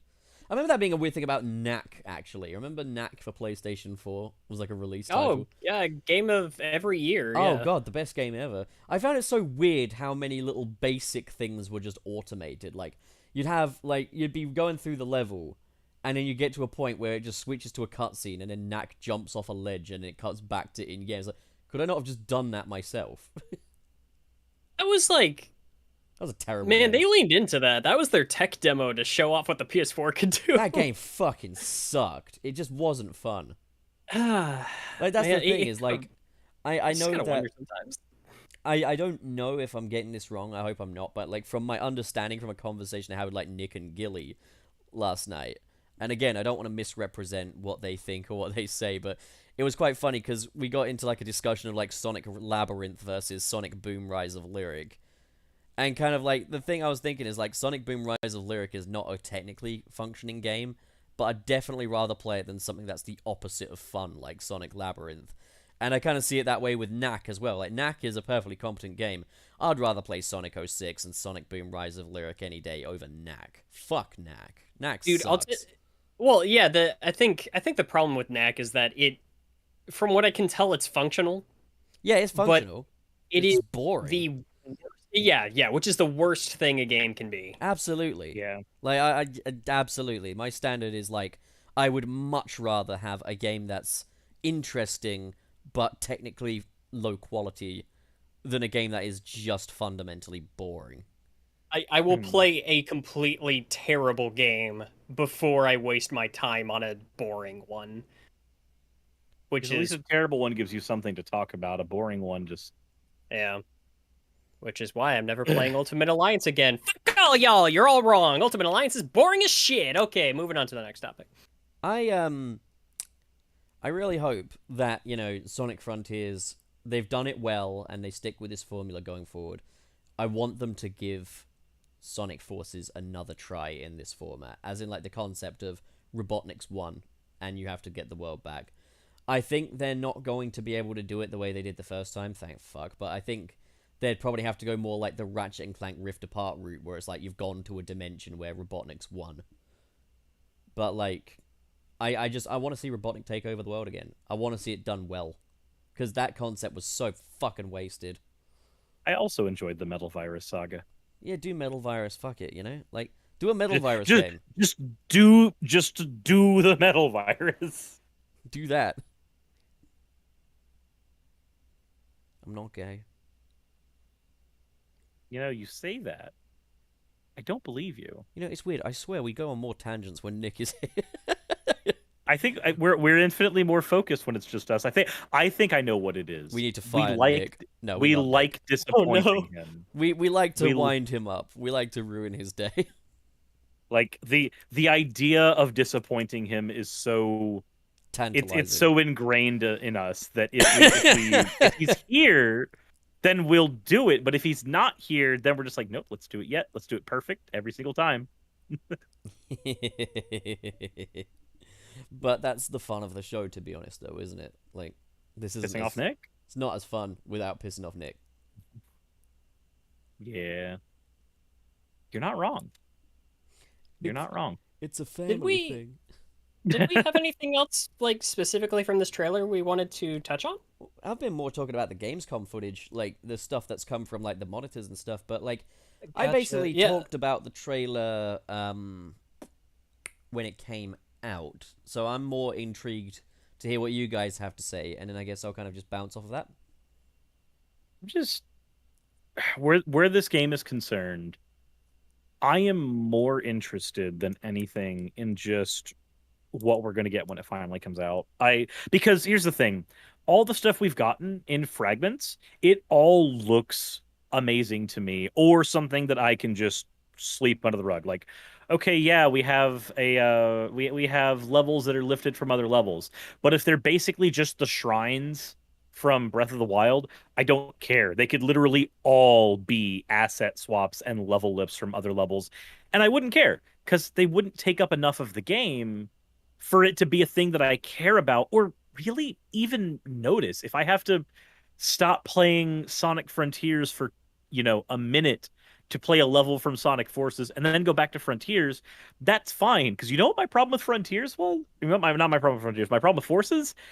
Where that was concerned, the fact that whenever I finished a level, I had to watch the game tell me all of the clothes I had won slowly. There was that, and I also said, like, people are afraid of Cyberspace having Forces level design, and I think it's still a fair criticism. We're not trying to invalidate that at all. At the same time, the way I see it, having a game that is an open world, open zone title that has these little bite-sized levels in it, okay, that's fine. Having a game that is just bite-sized levels, no. Then you got Forces. Yeah, and that's like, if they're there as an item for me to experience on top of everything else, fantastic. I'm here for it, 110%. I don't care. I will be happy with what that ultimately is. However, the things that raise alarms for me with this is, even looking at the new trailer stuff, the combat system. Maybe it's going to be better because the combat looks a lot more intricate than what we had in, say, Sonic Heroes.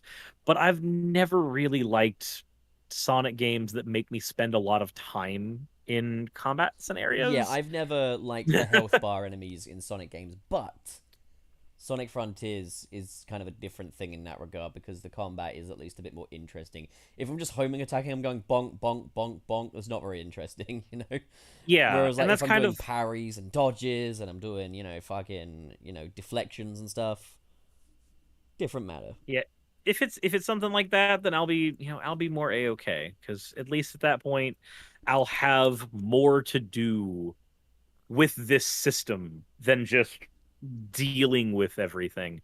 But at the same time, I also haven't seen anything with the game so far that makes me so concerned. Like, I've seen some takes on Twitter. They're like, well, we're just going to be giving this Sonic game a pass because it looks like it's doing all the things wrong. And I'm like, this looks like it's doing everything right. Even the things that it's doing that are wrong are being done in such a fundamentally different way.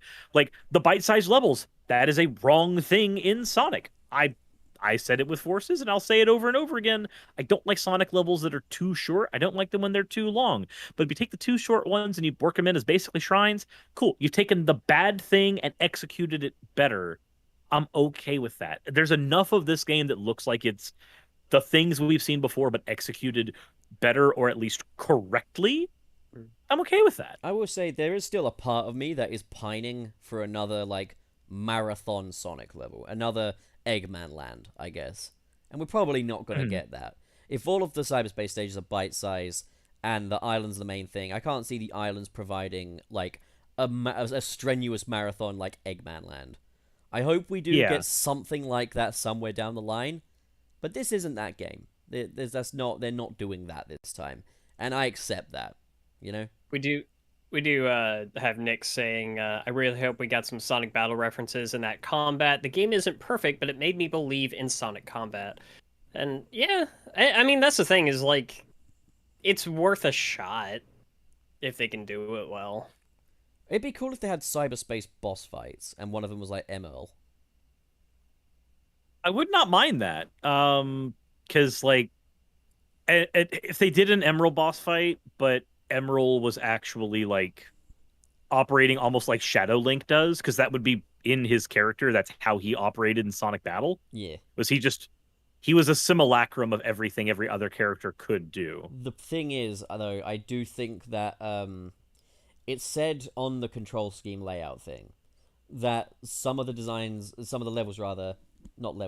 controls that were marked in blue, the image quality didn't really show any blue, but some of the controls marked in blue would not be available in Cyberspace, and I think what that's basically suggesting is combat is not available in Cyberspace. Locked away. Yeah, like, that's just locked off behind the main thing. So, I mean, fine. You've got no reason to do that to a poor motor bug, but, like, it'd be funny. It'd be hilarious to do that.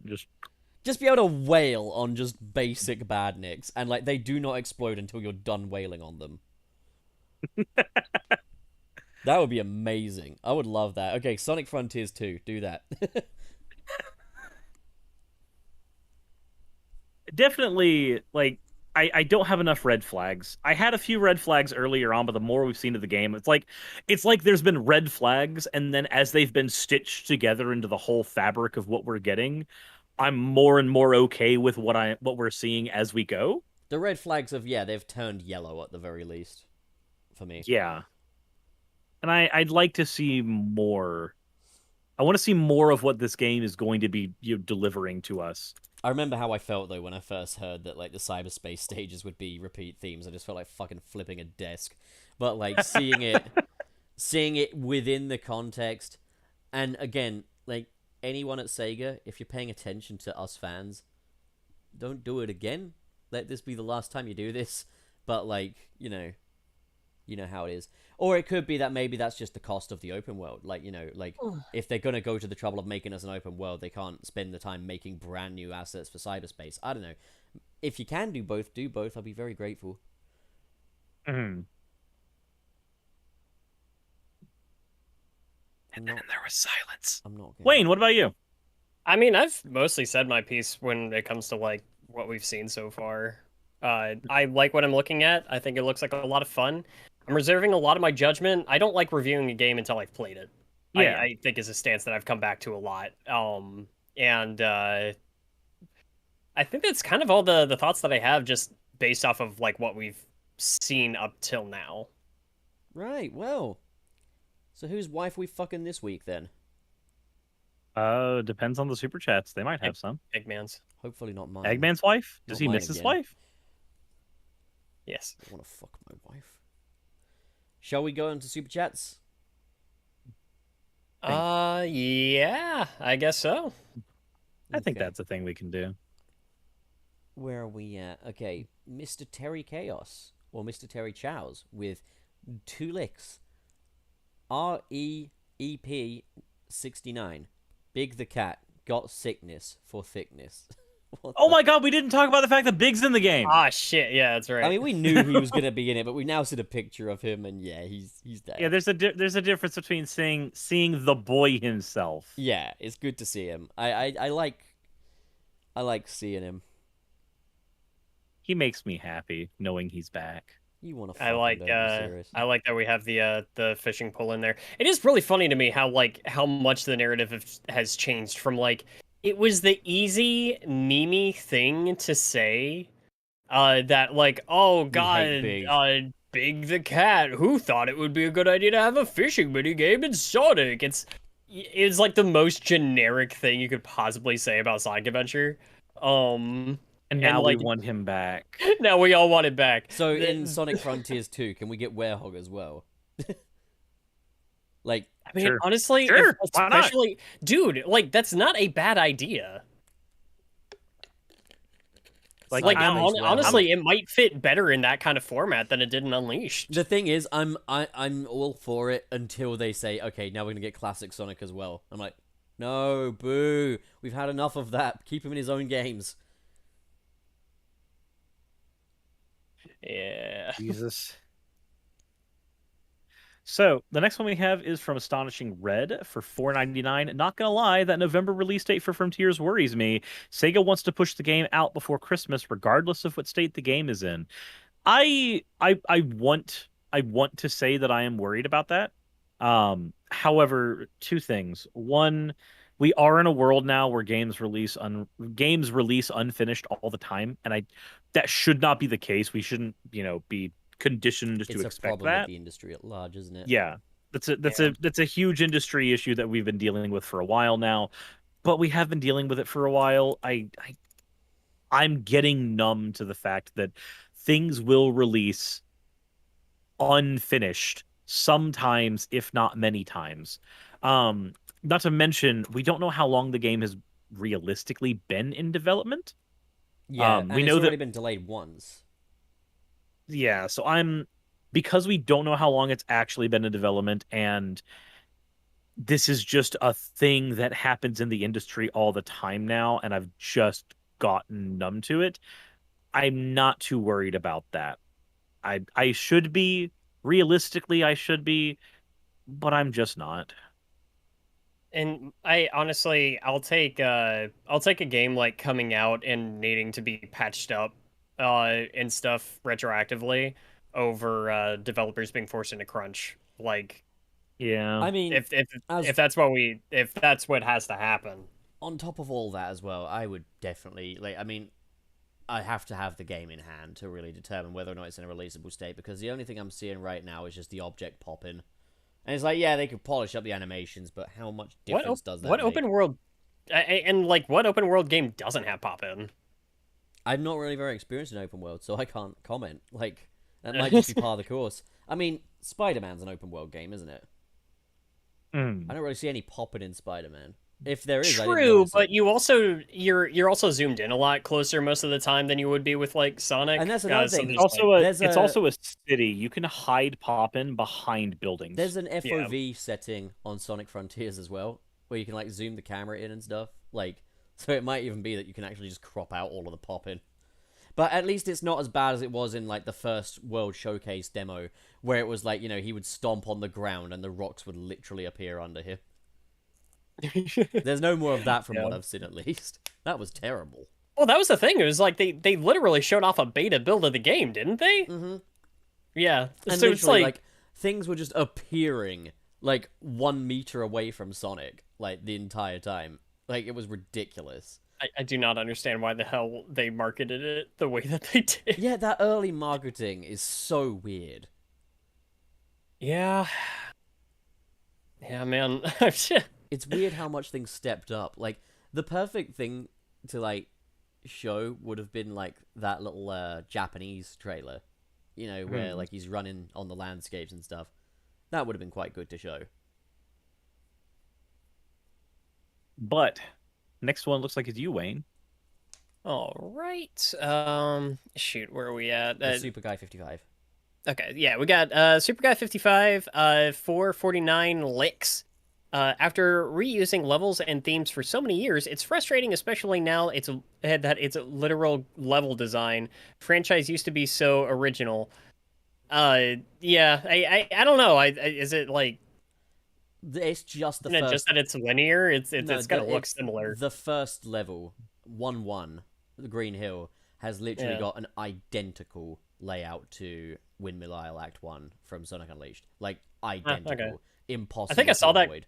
Like, I think I saw that comparison, and I was just like, when I see the characters like moving around differently and they're like turning corners at different points and stuff like that, I'm like, that's not 1-to-1 the same thing. I've seen some good like defenses for doing that in like a tutorial stage and stuff.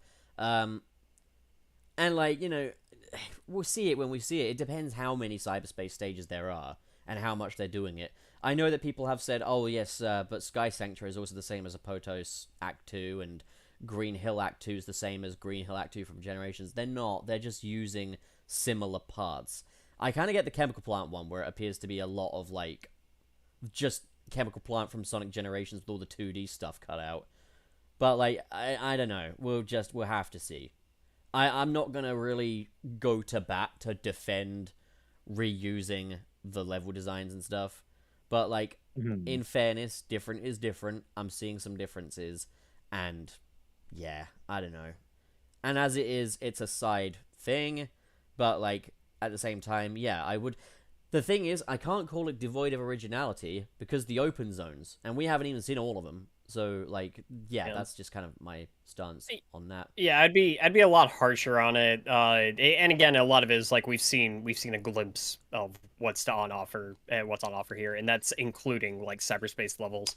So it's like, if we want to, like, make deeper comparisons once those are all out, I think that's going to be interesting.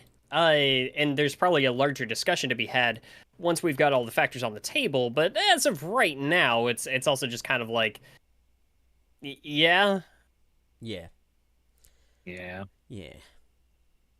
Mike 1911 sends $1.99. Meta is only good if it's from Red versus Blue.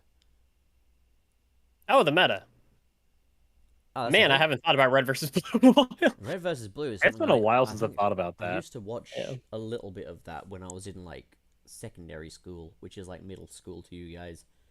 Man, I bought the fucking DVDs for that shit back in the day. Rooster Teeth were huge back in the day, weren't they? They still are. Like, Ruby is a thing. Ruby's really successful. Yeah. I think that's kind of their cash cow now. That's It is. Oh, it's called Ruby? I've been calling it Rawby this entire time. It's called Ruby, like the main character. I haven't Which seen it. That's why I didn't get it right. Ah man, it's a series. I am like deeply attached to it for personal reasons. A lot of them center around Women. Monty Owen being a big inspiration for me. But the show is very mixed in its quality. I think the show that show is worse in the beginning from a technical standpoint, but better from a Writing. execution. No, the writing's horrible. Oh. Execution. Writing is bad. No, from like animation, the execution of like choreography. It's amazing in the beginning. That's like the big thing.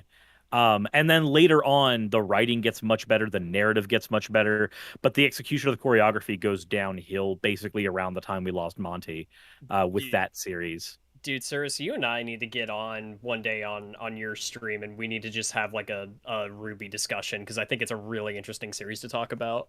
Here's not the place for it necessarily, but like I definitely want to talk shop with you. Here is totally the place for it. This is now a Ruby podcast. You have a super chat to read, Suris. I do. For Mr. Krabs, thank you for $4.99.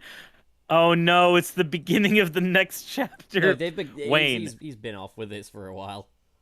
Alrighty, I'm going to bed. Big the cat. Good night. Why is Big here? Good night, Wallace.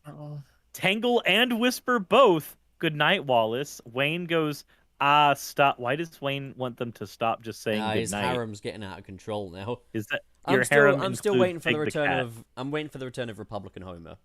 You want a Republican Homer? No, okay. So basically, we were discussing this last night on Nick's stream, like between me, Gilly, and Trey.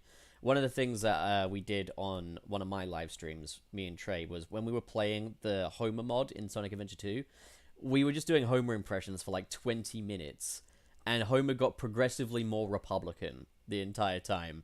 So, like, yeah, it just became a joke of like Republican Homer. And Mr. Krabs has said that Republican Homer will be like the main villain of the Wallace Saga Season 2. I never consented to any of this. Linda. Burger. Okay. Moving right along, we got Smecco with 5 ballpoint pens. Wishful thinking, the islands are cyberspace. If the SA Pink Flicky Island itself finds itself on it, could we get Gamma out of its head to materialize on them? What?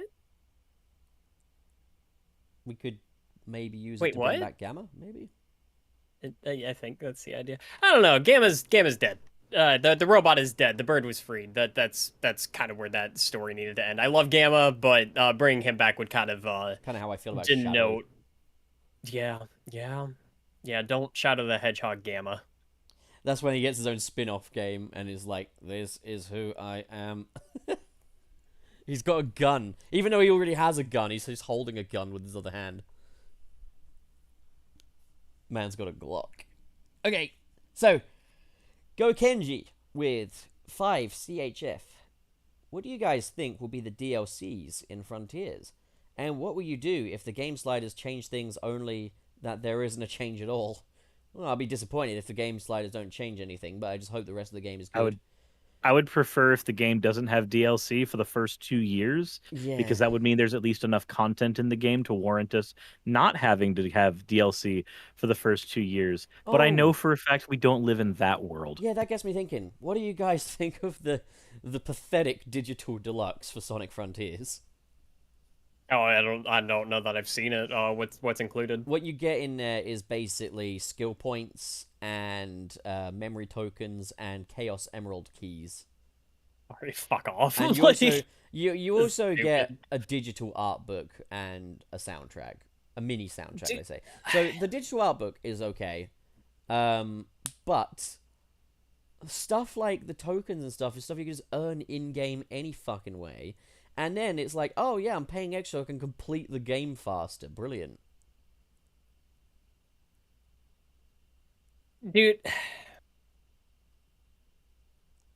I think You- any integration of the digital storefront into the structure of video games was a giant fucking mistake. I hate You know, how and aggressive Sega have been recently with their digital deluxes.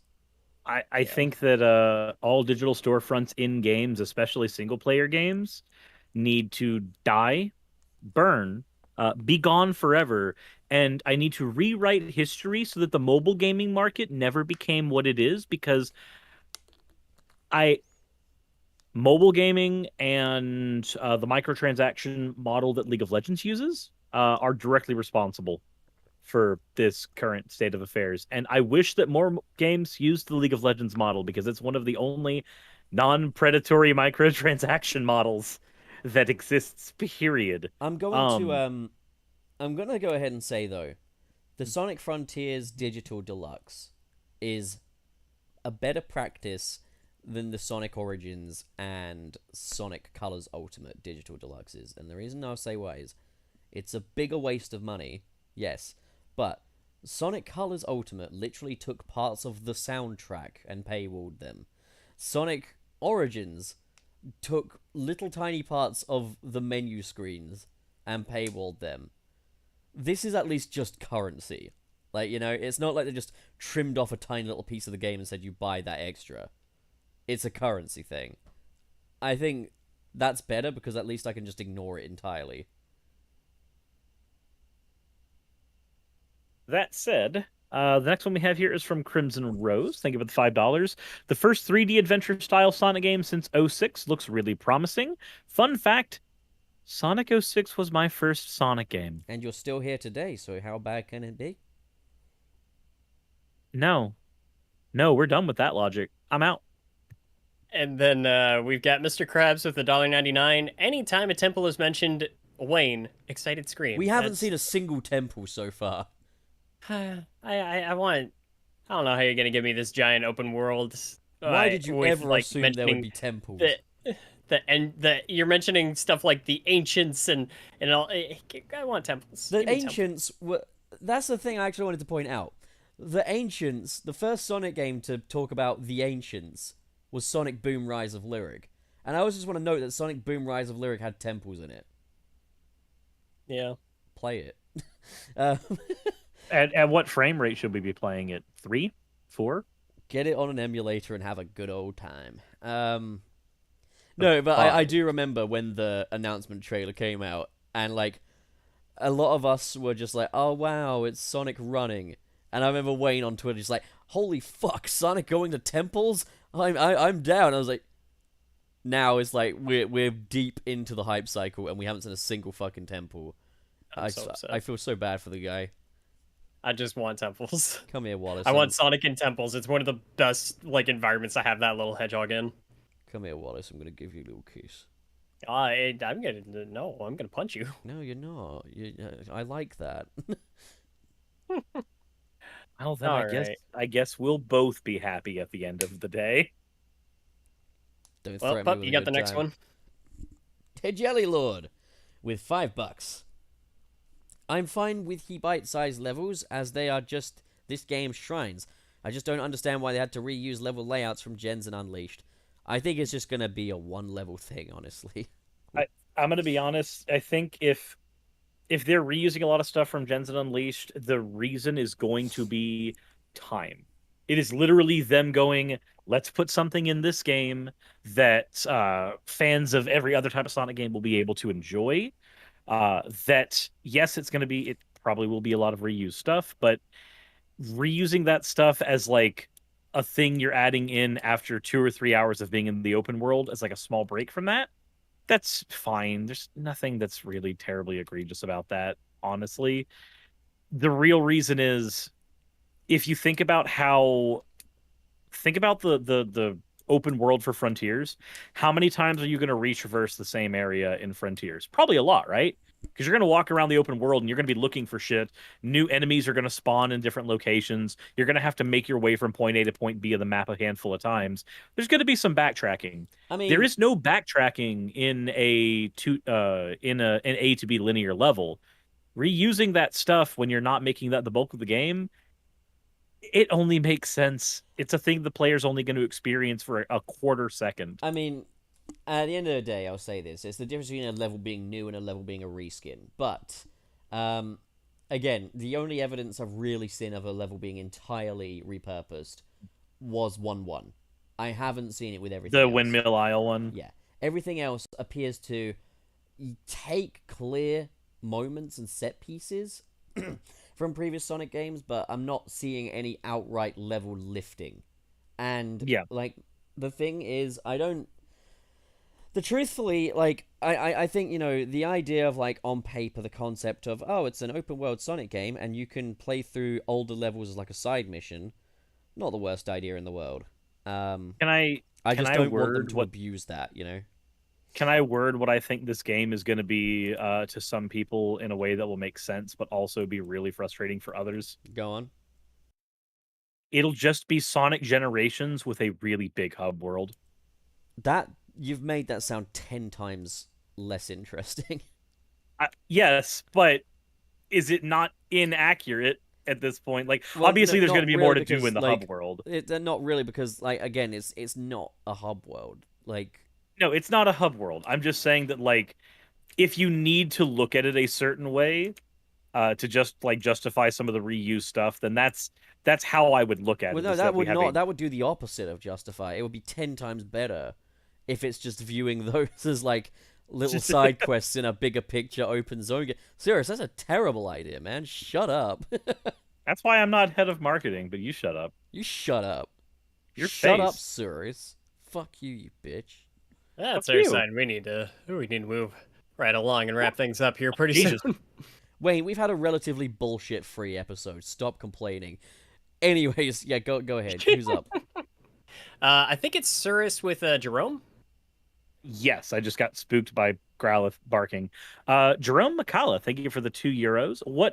What looks more impressive, Frontiers or Ratchet PS5? Ratchet Good PS5, question. but I'm looking forward to Frontiers nevertheless. It's a good question because I don't Yeah. care Visual about Ratchet. So I loved Rift Apart. I think that's a fantastic. I want to like, fuck the female Lombax. Yeah, that makes sense. I think Rift Apart is a great game. I care less and less about comparing games in terms of their use of particle effects and base visual prowess so much more nowadays. So there It's was a thing that I read in a very old gaming magazine, and it reads as absolutely fucking stupid nowadays to me, but I guess it made sense for when it came out, and it kind of piggybacks off what you were saying, Wayne. So it was when Resident Evil 1 came out on the PlayStation. And there was an honest to God conversation that like one of the defining factors between enjoyment of the PlayStation versus the N64 is going to be whether you would spend more time with Resident Evil or Mario 64. And those were the two go-to comparisons there. They're completely incomparable games as well, aren't as- they? Like, Yeah, as a like looking at it, I'm just like, wait, hold on. Why those two? I know that I think gaming in the Clinton years literally made like a video on like Super Mario 64 versus Resident Evil, like as a which game should you buy kind of thing. It's weird because it's like, at least with Sonic and Ratchet, those are both like They're both Scrimblos. animal They're mascot Scrimblode platformers. platformer game, yeah. Yeah, so like I can at least understand a bit of a comparison there. The real question is, Um, should you buy Sonic Boom Rise of Lyric or Ratchet and Clank Rift Apart? Because they're more comparable. Like, Sonic Boom is just a very low... Sonic Boom Rise of Lyric is just a very low-quality Ratchet and Clank clone. Yeah, you're not wrong. I think especially if we're talking in terms of like visual performance. So Spider-Man 2 released, obviously after the first movie tie-in game, and graphically looks significantly worse, but it was also doing a lot more with its hardware in terms of like having an actual open world city you could move around in. It was a more like, impressive game. Like, yeah, exactly. It didn't look as good, but it was a more impressive. But it was type. more. Yeah. And I don't think Ratchet and I don't think Rift Apart and Sonic Frontiers need to be really in direct. The main thing I was kind of looking at, I guess, was like Ratchet and Clank has really, really, really nice, really seamless character animations. Sonic Frontiers' animations aren't the worst thing I've ever seen, but there's a lack of animation blending. Like, there's several moments in, like, the story trailer even, where he's, like, bouncing from wall to wall, and he goes from his flying pose to his clinging onto the wall pose with zero transition. It's just quick pose to pose to pose. But then again, at the same time, Klonoa Fantasy Reverie series has some of the worst animation blending I've ever fucking seen in my entire life. But it's one of the best games I've ever fucking played. So, like, you know, who fucking cares, you know? Yeah. Depends if the game's good or not.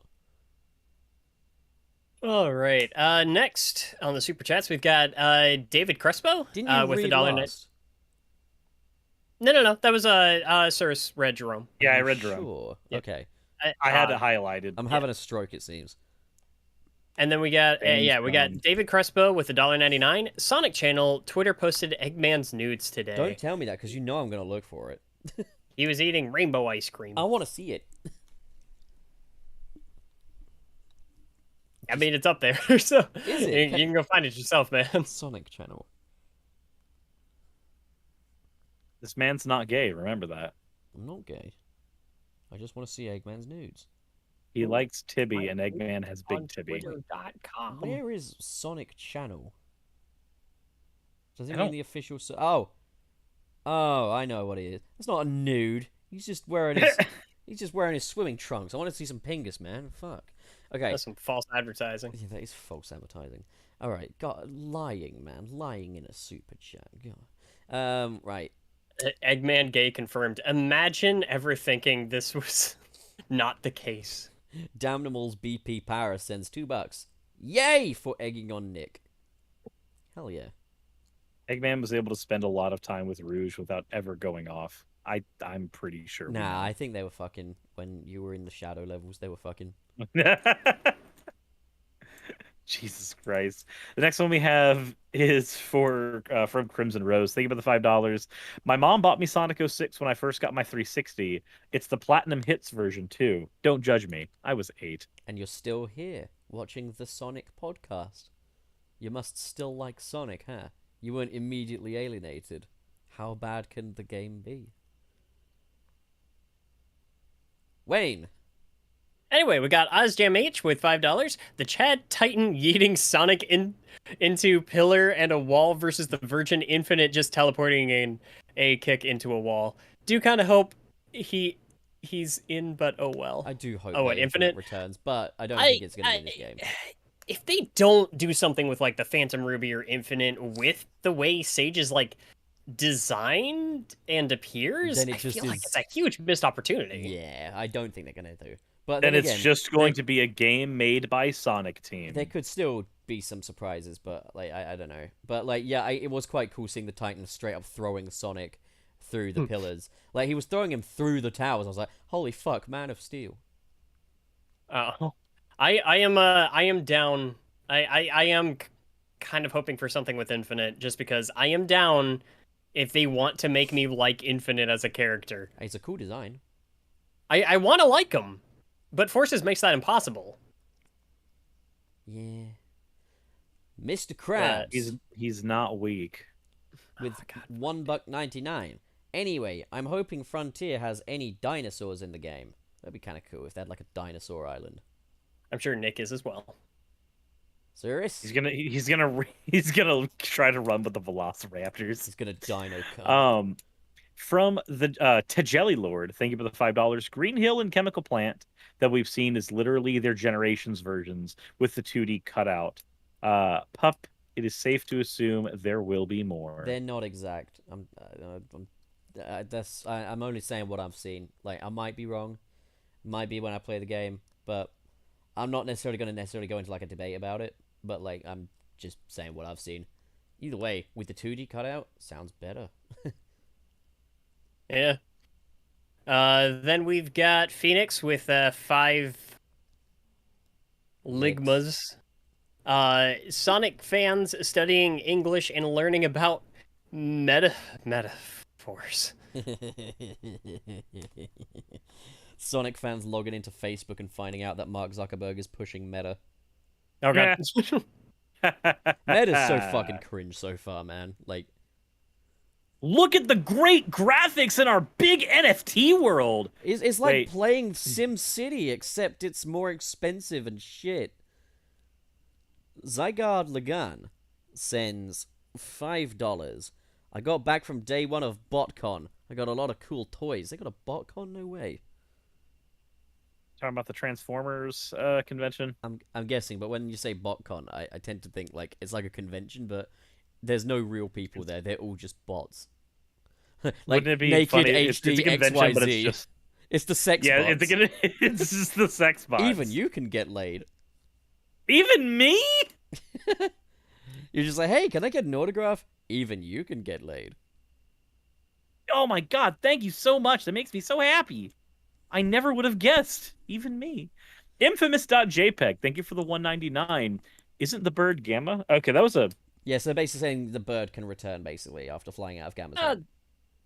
Yeah, I like to think that Gamma as the robot sort of had like, because I think it had like glimpses of the will of the Flicky, but I like to think that the artificial intelligence within the Badnik actually kind of was its own being outside of the Flicky and sacrificed itself to give the Flicky another chance to live. It's I think- Superior Spider-Man.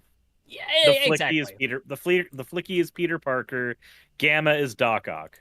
It might be more accurate to say that the Gamma was just the Flicky, but I like to think that if we're taking the artificial intelligence into consideration there, it could potentially be just a little bit deeper, depending on how much you want to Ooh. reach into it. Any- But I'm not saying that is the canon way. I'm just saying that's kind of how I interpreted it. Any erotica artists, I've got a challenge for you. Do Gamma and the Flicky. And Gamma's just like, I need you inside of me and stuff like that, you know? Make a Alright. Gamma porn comic with the Flicky. Okay, so Zygarde Ligan sends $2. Oh yeah, I almost forgot to reveal my gender. You still haven't revealed your gender. It was on They Nick's stream actually- last night and we were trying to figure out what the right pronouns were. They actually just did another super chat with $2 saying I am a boy. So Spoilers. Dude, Okay. we're not at that point yet, you I don't fuckface. care. I don't care. No, you fucking spoiled it, shithead. I was looking forward to the fucking reveal. Done. No, you can't It's just done. delete it. You've already said it. Fuck you. So that we don't read it again. Fuck you. Get ready. Anyways, I'm just gonna go ahead and pick us up for the Lost Jam H. Thank you for the $10. Oh yeah, I forgot. Knuckles' voice actor is confirmed to be the one from Team Sonic Racing, as he apparently confirmed in a now deleted tweet from him. Thoughts on that? Note direction does matter for voice actor, even good ones. He sounds very similar to, I think it was Travis Willingham. So listen, I'm pretty indifferent, just as long as they have good material to work with. Like, you know, I never thought any of the Sonic voice actors were bad as such, and I don't entirely buy the whole direction makes all the difference thing, because I think Roger Craig Smith himself has kind of refuted that and said, like, the way it goes is I get the lines, and then I basically read off, like, a dozen versions of them, and then they pick which one they want, effectively. They said there's not really, like, a director in the studio saying, now do it like this. I don't think that there's a I don't think that there's a set rule for that. I think that direction does matter, but a talented actor can kind of pick up the slack for poor direction. You ever played like, just for an example of where direction matters even if the voice actor has talent? You ever play Metroid Other Rim? Mm-mm. The Yeah, baby. exactly. The baby. The baby. Oh god. How many times do you think she recorded that line, Wayne? How many times? I don't want to think about it. The baby. Too damn many, that's for sure. The Oh baby. god. Well, we got Mr. Krabs with $4.99. 5 weeks later, Wayne. Finally, I can pay off the Vector child support. Republicans Homer appear. Homer, sorry, but you can't do that. Yoink. Wayne, you're good at voices. Can you do a Homer impression? No. Can you try? No. I'll do one with you if you want. No, Sorry, but you can't do that. Yoink. I don't have a lot to go off of. I've seen like maybe 3 episodes of The Simpsons. I'm not a Simpsons fan. Dare. Okay, Crimson Rose with $2. Which console are y'all gonna play Frontiers on? I am going to get it on PlayStation 5 and probably Switch. I'm just getting on PC. Yeah, I'm getting on PS5. So Suris is officially a pussy. I have a gaming PC. I'm gonna play it on the thing that's gonna be able to push it gaming furthest. PC. I can play Spider-Man on mine, so therefore I'll most definitely be able to play Sonic Frontiers on it. Filthy console gaming peasants. Don't you understand? I can swap my RAM out for an orange. Fucking hell. Where are we at now? We are Pup? on Danimals BP. No, we're No. not. Oh, no, Yeah, we are. yeah, we we are. are. Yeah, it's you. It's you with the animals. Daminals BP. Para, thank you very much for the $5. I feel like Infinite has a valid origin story when you really delve into it. Unfortunately, Pontac told it really badly, and the execution was rushed. There is a bit of a origin marked are we talking? difference. Are we talking the one in the main story or the one in episode Shadow? Because they both retcon each other. No, I think we're talking about the origin that we got in the IDW comics. Oh, that okay. Because that is the version of that story that is not touched by Pontac. Ah, okay. Also, Graf, don't let Graf get off scot-free. I don't know what he did. I don't know. I don't know. It took 2 people to come up with that shit. Like, all I'm saying is, you don't look at Happy Tree Friends and go, "This is a literary masterpiece. I'm gonna hire them to write Sonic the Hedgehog." I mean, the thing is, there is such a thing as like versatility, but like they haven't really proven much in that regard. I mean, we'll see how Ian Flynn does, because it could be that maybe the writing in Sonic Frontiers ends up being complete toilet as well. In which case, Sega is the problem. I was reading through the comment section on the Frontiers trailer. Not the Frontiers trailer, the part about Eggman, where it was the cutscene with him talking about like all the different stuff there, and a person said that like, wow, this Eggman is really showing what Ian can do with the character, noting that like, Eggman's being a lot more methodical, a lot more scientific as opposed to boisterous Saturday morning villain. And the very first comment under it was just "big oof" in quotation marks. And I'm just like, this community, it just does this. Who's up? I Wayne. think it's me with Mr. Krabs, $1.99. Wayne, hey, that my money. Homer, you mean my money. You mean my money. I don't know what the story is even I'm supposed to be going here, to man. buy donuts Like, and go to Moe's. Ozjam H sends $4.99. Puppet was a different guy called a guy named Different Mitchell. It's the guy called Different Mitchell. That would be brilliant. Instead of Travis. And he sounded rough in that game. That's why I'm a little worried. I found I got used to the new voices in Team Sonic Racing pretty quickly. I don't know. Maybe it's just me. Alright, Wayne. You're up with... No, you're not. no, I'm not. Suris is up with the final one from Mr. Krabs. Thank you for the $4.99, Mr. Krabs. Wayne, it's my money, Republican Homer. Nah, now get back to work, peasants. You're in your element. So I with can... Republican Homer, man. Go on. Nah, get back to work, peasants, so I can pay you later. That's right, Wayne, you wage slave. And then we got as JMH with $1.99, David Mitchell. He's different, Mitchell. David It's different, No, Mitchell. do you guys Different know who David Mitchell. Mitchell is? No. He's a British comedy man. If they're a Comedy comedian, I probably don't care about them.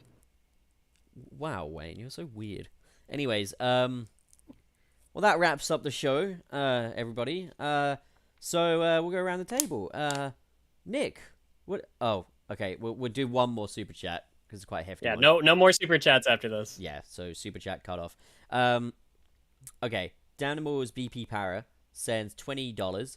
I'm talking about EP Shadow. Shadow killed his squad, and after he tried to avenge them, only to get humiliated by Shadow, after gaining power to surpass him, he would try and inflict the same pain he was given to the world. Yeah, that is a fair point. It's just kind of fucking handicapped by the whole "I am not weak" thing. And then we got Nizand with $5. I'll say it again for a super chat, but I do think the upgrades we get for Sonic Speed are going to be important to how much fun we can have. Yeah, I certainly think so too. But now we're definitely doing a super chat cutoff. If you super chat now, it will have to be saved for like the next episode. Nick. Right, so round the table. Suris, why do you always read Mr. Krabs chats like you're auditioning for a high school Because play? he's writing a high school play, Nick. Oh my god. Right, so Nick, what are you up to? Like, what's going on your channel? Boy, you sure said a mouthful, huh? Suris, what about you? Suris, what about you? Suris? Okay, anyway, Damn it, so, Wayne, you weren't supposed to say anything. yeah, I got shit to do, Suris, fuck you! Yeah, we want to All go, right. man. Oh, fuck's sake, here he is. He's here for the rent. Okay, Suris, what are you up to? I'm currently here on Sunset City. Oh, just fucking be quick. We all want to go to bed. Well, currently nothing for the next week as I've got a channel strike, so I'm literally not doing shit. Well, poop. Do we know what Nick is working on at the moment? He said new speed reading compilation shortly. Hey, there you go. So, And yeah, that about wraps things up. Good night, everybody. I'm just gonna skip excuse you, you. Wayne. Fine. No, Wayne, what are you doing? What are you doing? So I'm actually making some pretty steady progress on the Digimon World Review. The script is coming along nicely. It turns out this is going to be the largest single video I've ever put together. This is an enormous project, and I'm finally going to beat out the length of my Spider-Man PS4 video that I didn't even like all that much. And then I'm also going to put out a poll, but I've been doing some thinking. I might be skipping or taking a break from Metroid Month this year. And trying to focus up on catching up on some other reviews that I've been meaning to get to.